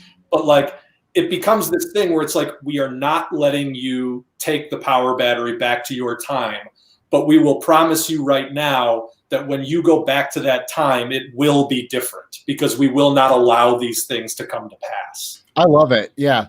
Yeah. Superman having a big speech, even with himself or whatever, or with himself or with I don't care, but him having that speech with somebody while the super fight is happening. Yeah. It could give the audience chills if we set it up.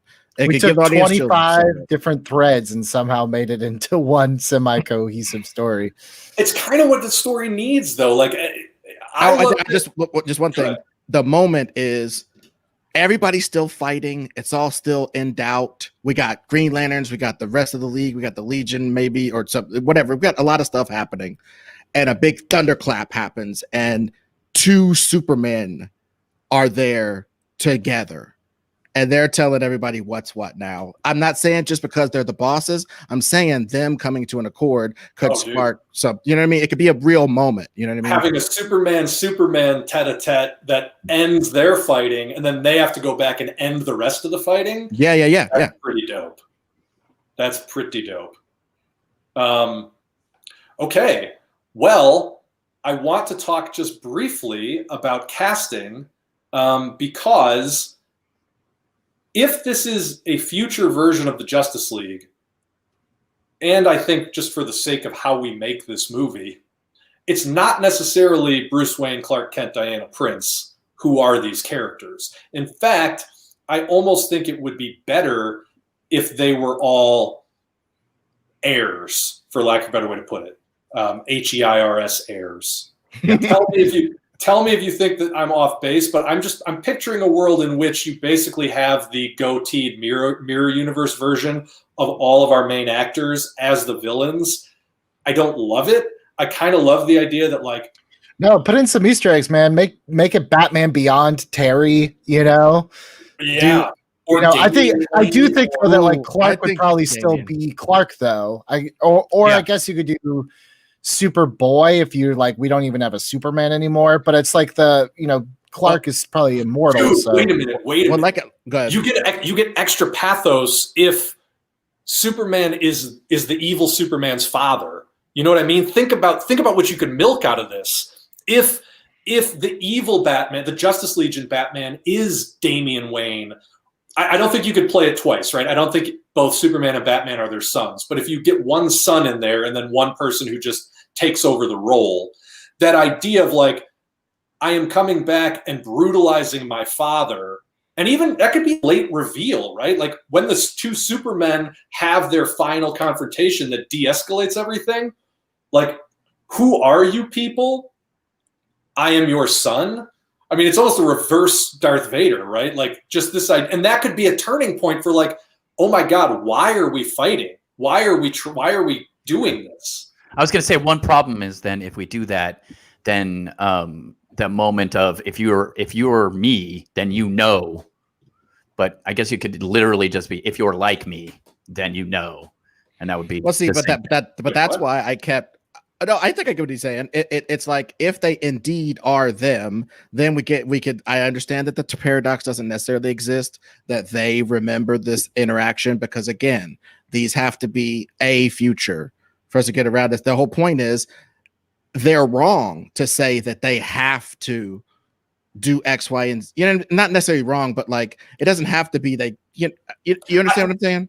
I'm going to stop you just because there's a comment in the chat. TR Mahama just said, I thought I thought it would be a cool, bittersweet idea that the League saves their universe here in the present, but the Legion still have to go back to their time, not necessarily knowing if their universe is actually saved. And I agree with that 110%. I think that let's get away from the idea that the future is not written. It's multiple choice. Let's commit to, no, these guys were all going to die unless they came back and made this gambit for the Green Lantern power rings. And now at the end of our movie, we are saying, we will not let that future come to pass. You have to trust us. And the big moment is that leap of faith. We trust the Justice League. Made even stronger if there are children of those Leaguers saying it to their faces and saying, just trust me. I will not let you inherit that world. That's kind of powerful. I like it. Yeah, I love it. I'm Ron Swallow. I love it. All right, so we have obviously our Justice League cast. We kind of lost the thread of the Flash story in there, but he would definitely be trying to make up for, you know, what he feels is his responsibility for bringing these guys back here. Let's try to cast it. And we have our Lex Luthor. We said from the Superman movie, it's either going to be Chris Evans or Tom Hanks. Let's at least try to cast the Superman, Batman, Wonder Woman, and Flash from the Justice Legion. And maybe we want to give them like a Martian Manhunter or an Aquaman, somebody that we haven't seen yet in our world, just to keep it fresh. Okay, let's go. Let's go with that. Let's go with that. Keep it a buck. Let's go with that. I like it. So, God, it's so tempting to just say Henry Cavill. Ben Affleck. I know. It is so tempting. But just for the hell of casting, right? Superman, we could say, is Jonathan Kent or Connor Kent, and leaving the door open for a whole Superman cloning storyline if it's Connor Kent. We could say that maybe we never reveal who Batman is. I don't know, but it's somebody. You could make Batman a minority character. You can make Batman a woman character. You could, this is somebody who took on the mantle of Batman 50 years hence. Wonder Woman. Just get the cool Batman Beyond costume. I don't even care who's under it. I just want that costume, dude. Okay, I don't want to do her wrong again. Never mind. I don't like Terry. I'm saying that now, and I'm not going to stop this beautiful train because in our universe, Terry's more qualified because of all this horrible stuff that happened due to our Batman making all these bad decisions. He didn't just inherit a suit somewhere. I'm just making it in my head canon so he doesn't have to just get a suit and become a superhero because he has the proper DNA. Skywalker. I don't even care if you call it Batman Beyond. I just want to see that suit. But the suit, yes, I totally agree with you. That suit, because that suit is the apotheosis of Batman. Every inch of it, every nanomimetic inch of it is Batman's will and what he wants to do. And Batman with a bunch of crap in his belt fighting that thing. Woo! You got yourself a stew, baby. I love that. I love that. I mean, what if the future Batman is actually Cassandra Cain? I thought about that, but again, I didn't want to do her wrong, baby. I agree with you that we could do it. I'm just saying, her getting the Terry suit. I just don't want people to do. People didn't like what happened in Birds of Prey, and I kind of bristled at it because she wasn't Cassandra. Agreed, but if she's like 50-year-old badass Cassandra Cain in the Terry suit, that still leaves room for Batman beating 15-year-old. Hey, Cassandra man. Cain. You sold me, baby. You sold me. You sold me, baby. Cassandra Cain in a Terry suit, and the Terry suit doesn't do every damn thing. She's still a badass person with this accoutrement. Yes. So the Cassandra, should probably be just like Michelle Yeoh or somebody like that. Oh, and one thing, last things last. If she is the Batman of the future, I'm just gonna say it. That kind of proves that things were messed up. Because there ain't no heirs to him. There ain't no heirs to Dick. There's no... Yeah. Things got messed up if she's showing up in a future suit of armor. I'm going Ming Na Wen, by the way. Sure. Ron, you are so watching the chat. You're a liar. You're a liar. You're a liar. I'm watching the chat, and then I'm hearing what you're saying. Dude, but you're not wrong. I like her a lot. I literally just watched Mandalorian last night. So... And I'll say Ming-Na Michelle Wen- Yeoh too. I'll say Michelle Yeoh too. I was just gonna, Ming-Na Wen is bargain basement Michelle Yeoh. Like let's not get ourselves. You Ouch. watch your mouth. Damn. Watch your mouth, Bill. The last 2 episodes, I understand there may be some geeks in the chat that don't like New Trek. I don't need to hear it. All I know is they had 2 episodes with her playing an empress from the mirror universe, and she was so badass. She delivered every withering line. She delivered every stab and every spin move perfectly at like 55. Get out of my face, man. An older, grizzled Cassandra Cain from the future with a Terminator suit on. Do it. Execute. Yeah. Make down. it so. I could also see her being Zhang Ziyi, who I think is a closer match for Cassandra Cain too, and is a great age for this. I agree with that as well. All right, so for future Superman, who we're going to say is like a grown-up, kind of weathered Superboy and has some crazy... He could have his crazy telekinesis powers in this. Also, one thing, he could also be a little old because if he's Lois Lane's kid, he's half human, so he can age differently than Superman. We don't have to have this immortal same face thing. I'm not saying Jeffrey Dean Morgan, but that genre of person... Actually, From I the was thinking grizzled like, future. Bill's favorite, John Hamm. I was like, let's go. I would allow that in this scenario. I would allow that 100%. You know why? Because you're basically getting a mashup of Superman and Lex Luthor in one character. Make it John Hamm. Get out of here. Dude! Get I mean, out of this here. is beautiful, and we can afford it because it's Justice League. 100%. And we only need it for one movie. Yeah. Yes. That's those are master strokes. We're hitting it, baby. We're doing it. Okay. What's the story on our future Wonder Woman? Is this essentially like a Donna Troy aged up? Do we want this to actually be Wonder? Like, do we get the same actress and put her in some like haggard aged makeup? Can you do like Hippolyta? Like Diana died at some point and her mom had to like What if avenge it's her. Barda? Wait, what if it's Barda? We've already met Barda. She comes back with the Justice Legion in the Wonder Woman costume, like beat to hell, as if Scott Free had already died sometime in there. Missing an eye or something. 100% eye patched up. Yeah, I'm down. Who did we have play Big Barda? Who did we decide? Rosario Dawson, Yeah. who would kill that. Yeah, Would absolutely kill that. down. Oh We did my it. God. That's the money, dude. And she has to, it's almost like somebody when people from the future put on the Captain America suit, somebody has to do it. This time is so wrought with horror that someone has to assume this mantle. Someone has to put that on to inspire people. And I'm the only one that really looks the part in all ways. I'm a warrior. I am doing this. Oh, it's beautiful. Okay, who's our future Flash who is definitely going to mess? I mean, at this point, I just want to make the future Flash Reverse Flash. And we're going to start that storyline right here. You know what I mean? Oh yeah, that's a cool kind of twist on it. Yeah. You Barda. Who's going to be in the yellow suit and because that character then can carry forward. It's like once we get rid of the Justice Legion and Justice League, we feel like, okay, now there's this threat hanging over us that something really, really bad is going to F up everything in the future. And we have to make sure that it doesn't happen. And the first inkling that it's coming true in our phase 2 is Reverse Flash shows up to menace Barry Allen. And it's the same frickin' person. So who is that Reverse Flash? Well, just while we're thinking about that, another thing we're establishing is if Reverse Flash is coming back from the future to now with the rest of these bums, that shows that he can't run in time. This is a particular moment. There is a reason why all of this is happening. This I'll moment throw is out a important. weird one. This is just go with me here. What about like Woody Harrelson? Interesting. I just think of I like missed that his, suggestion because I froze. Sorry. I said Woody Harrelson. I was thinking of his like his character from like Hunger Games, kind of like you can tell he used to be such like an exuberant guy, and then something beat him down so hard that he's just not. He's like a shell of a person now. Is Eli Roth too old? That's a Is he that good of an weird actor? choice. Yeah. Yeah. Watch I your think mouth. He's I won't. He's stunt casting that sucks. I don't like it. No. But John, somebody, as we're marinating. Oh, I froze again. No, you're Yeah. here. We're No. listening. Okay.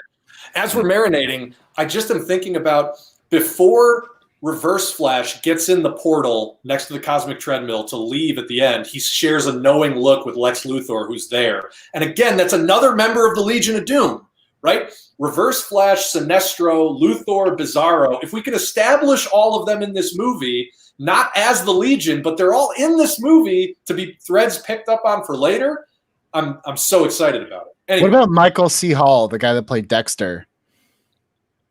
Oh, that's a fan cast that's been floating around on the internet that's not bad. For Flash? For Reverse Flash.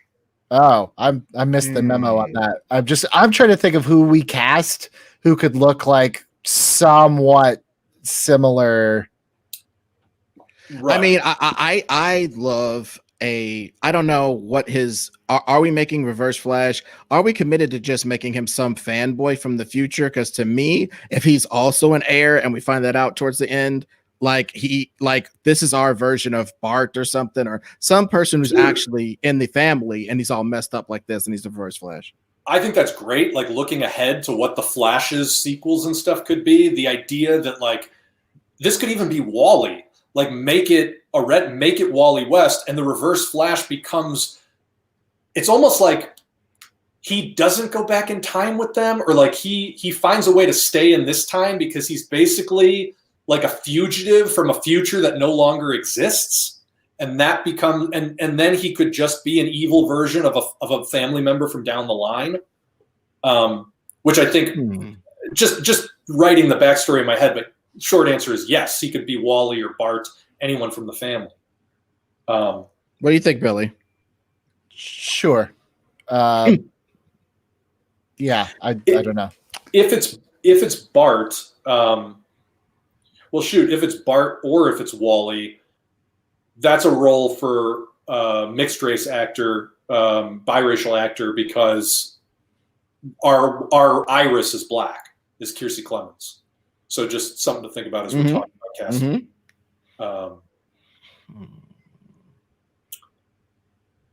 what if it's Haley Steinfeld and it's a lady?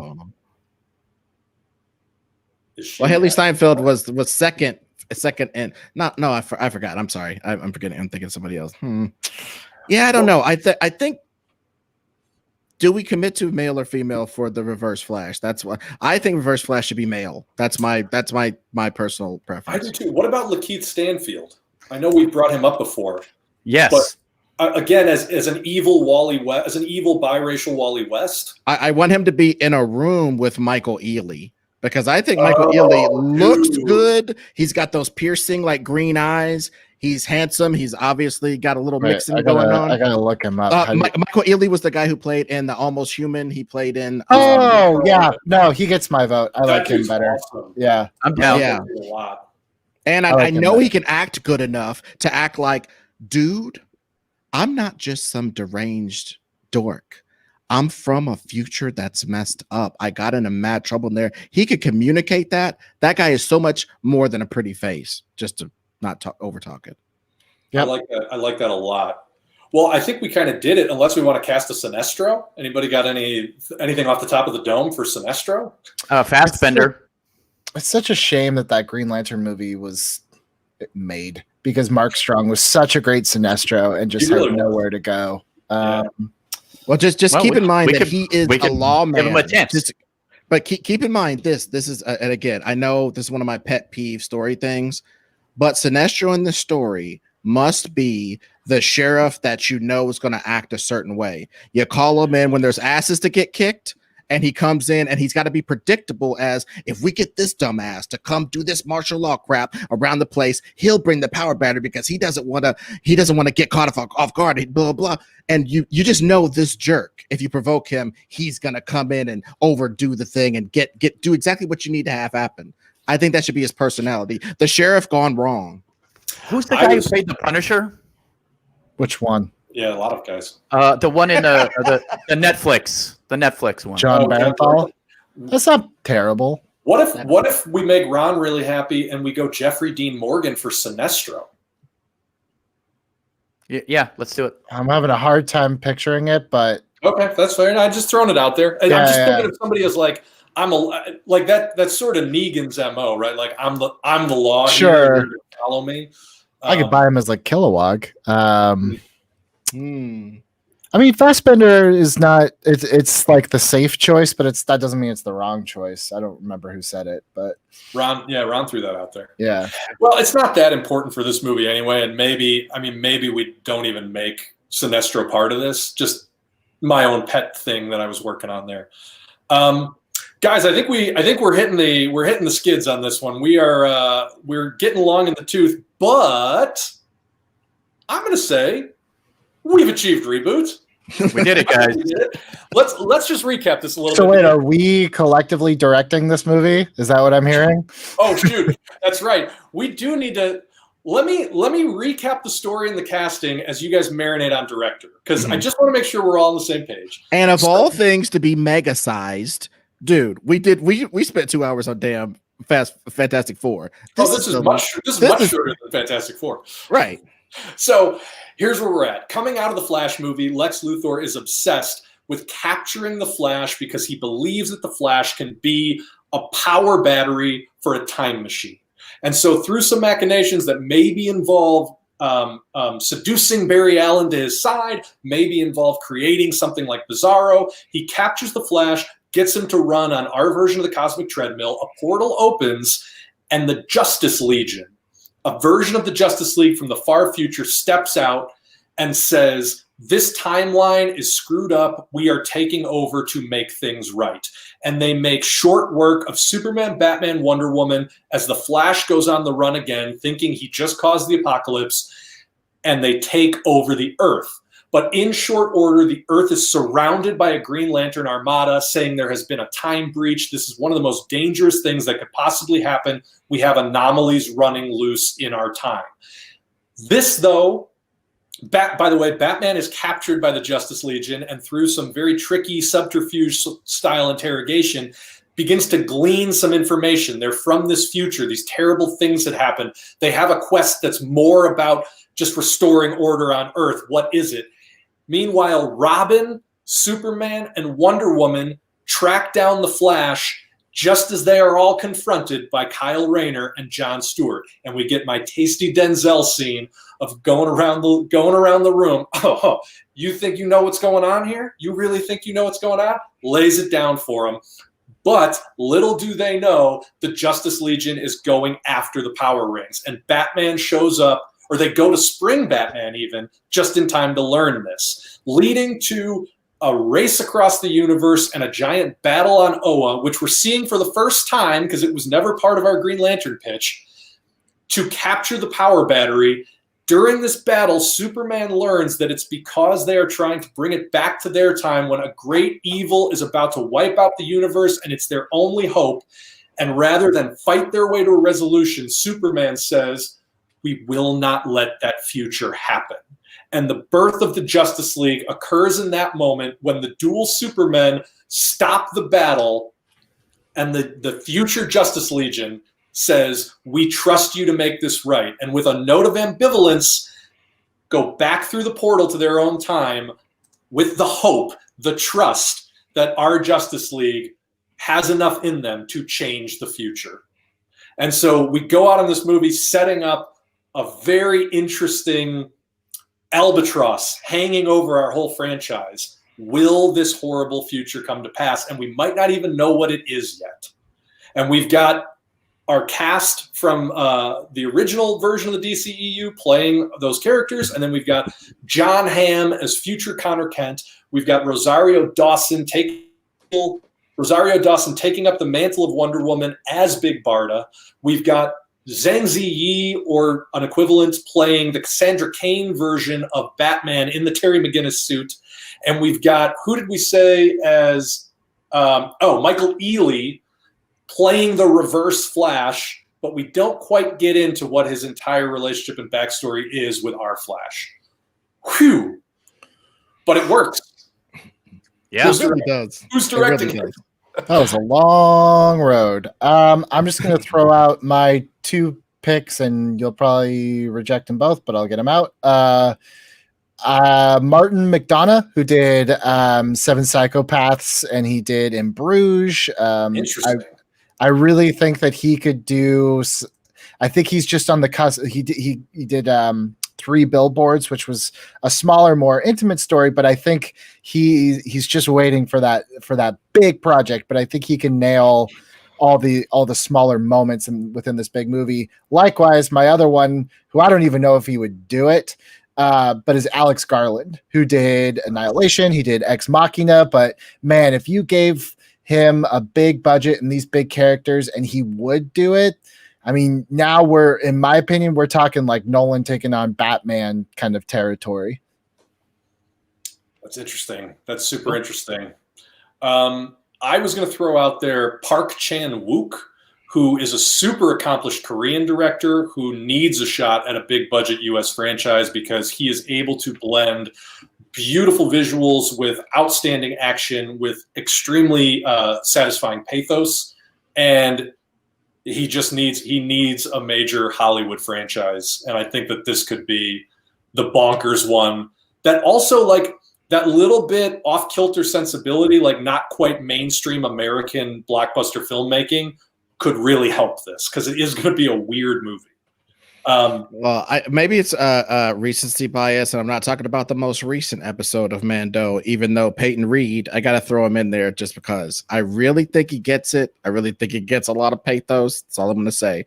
But Rick Famuyiwa did my favorite episode of Mando this year. It had the most to say. The Bill Burr episode, for people who would know. To me, that struck a nice action versus why there's action balance, for lack of a better word. So I just want to throw him in there because and it's ironic that he turned down, in our universe, he turned down the Flash, or he got booted off the Flash, or whatever, creative differences on the Flash. This is a Flash movie, but it is also so much more. That's all I got. Interesting. I got nobody. I'm supporting you guys on this one. I was going to say the Wachowski sisters. So, you know what? That's not a crazy, given the scale and weirdness of this. That's not a crazy suggestion. Yeah. Look, I think Alex Garland is a great choice. I think Rick Famuyiwa is a great choice. I stand by my Park Chan-wook choice. But yeah, I think any one of those people could direct the hell out of this movie. Yeah. Cool. Okay. Well, now you can do it, buddy. Do your thing. Guys. We have achieved reboot. Oh, we don't have the music this time. We're live. We are all going to be punchy as hell after that marathon of an episode. But again, I think this one is shorter than our Fantastic Four episode, which was our last big live special. So, guys in the chat, thank you for sticking with us. This was obviously a long and tortured road, but I think we came up with something pretty interesting. Any last thoughts, guys, before we sign out of this thing? I would just ask people to think about the unsatisfactory movie that we would have if we had pushed ourselves to wrap it up around hour and 20 minutes in. Just imagine how not satisfying that movie would be. This movie's great. Yeah, I agree. I think that this, look, this might have been one of our most unvarnished looks at like how difficult this process can be sometimes. And if you weren't here for it, I understand, but I was pretty happy with where we got to ultimately, even though it looked nothing like where I thought we were going to end up. It looked nothing like anything we thought of, which is why it's good. I saw someone say in the chat, like, oh, they must cut out a lot from the episodes. It's like, no, anytime we do DC, check out the rewinds for the DC. Those are always tough. And we have new rewinds coming too. Oh yeah. I want to say, guys, as the host of Rewinds, sorry.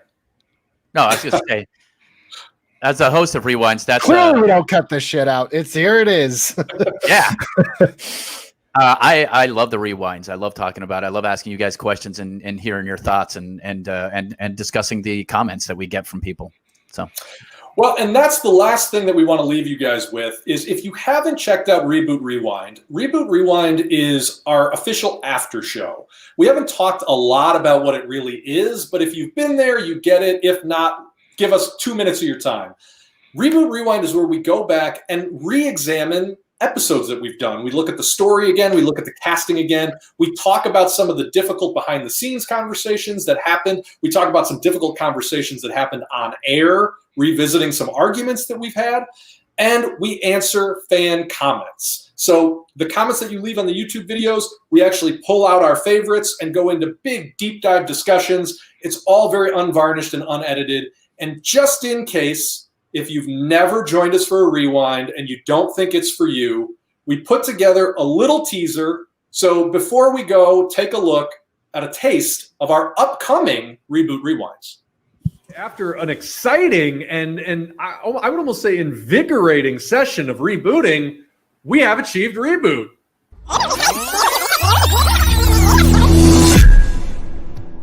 Welcome to Reboot Rewind, the official after show for Reboot It. Like so often on this show, I feel like we can come up with it's this meets this. I can't do that with our He-Man pitch in a great way. You took the worst idea and you did it again? Like, what is happening here? Everybody else is going to be nicer than me, but me, I don't. I think you're ridiculous. Every movie I've ever seen where a dude falls in love with a mermaid, even if they're a good lady mermaid like Splash and stuff, she just swims away with this fool and all of a sudden he can breathe. It's like, I don't know if that's going down like that, man. Magic. Ed goes again, slipping a giant woman in the script. He's more like Tom Peters with spiders. I love this comment. You know, Ed's like, homeboy over here. I'm like, Billy, who is sitting 3 feet next to you. I might be on record as saying this already, but I'll just say it. I think this is my favorite episode we've ever done. Where him trying to screw us, like challenged us, it gave us the mutagen to become, you know, big turtles. We were little turtles, and we got to be big turtles. Well, let me do that over. No, there's no do-overs in the rewinds. There's Right, no there crying in baseball. There's no do-overs in rewinds.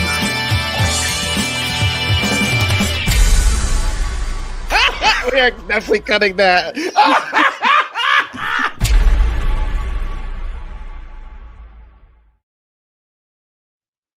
So show up next week, December 26th. That's next Saturday. You're going to be in a hangover or a food coma from Christmas. We are here, and the first episode we are going to re-examine on Reboot Rewind is Jurassic Park, our viewer's choice episode. So come back for that. This is the finale of season 3. We've got a lot of thoughts about what we did, but we're saving it for the rewinds. Right now, we would just like to wish everybody a very Merry Christmas, a Happy Holidays, a Happy New Year. Thank you for hanging out with us in the live chat. I know we weren't back and forth with you a lot this episode, but we had a lot of work to do. Thank you for supporting us all season. And thank you for supporting us through all of 2020, which has really been the year for Reboot It to grow, become the show it is, build something like the Re-DCEU. And we're looking forward to 2021, right, guys? What do you guys think? I need a break. No, I'm excited for I'm excited for the rewinds to blow off a little steam, and then season 4. We couldn't pick harder things, could we?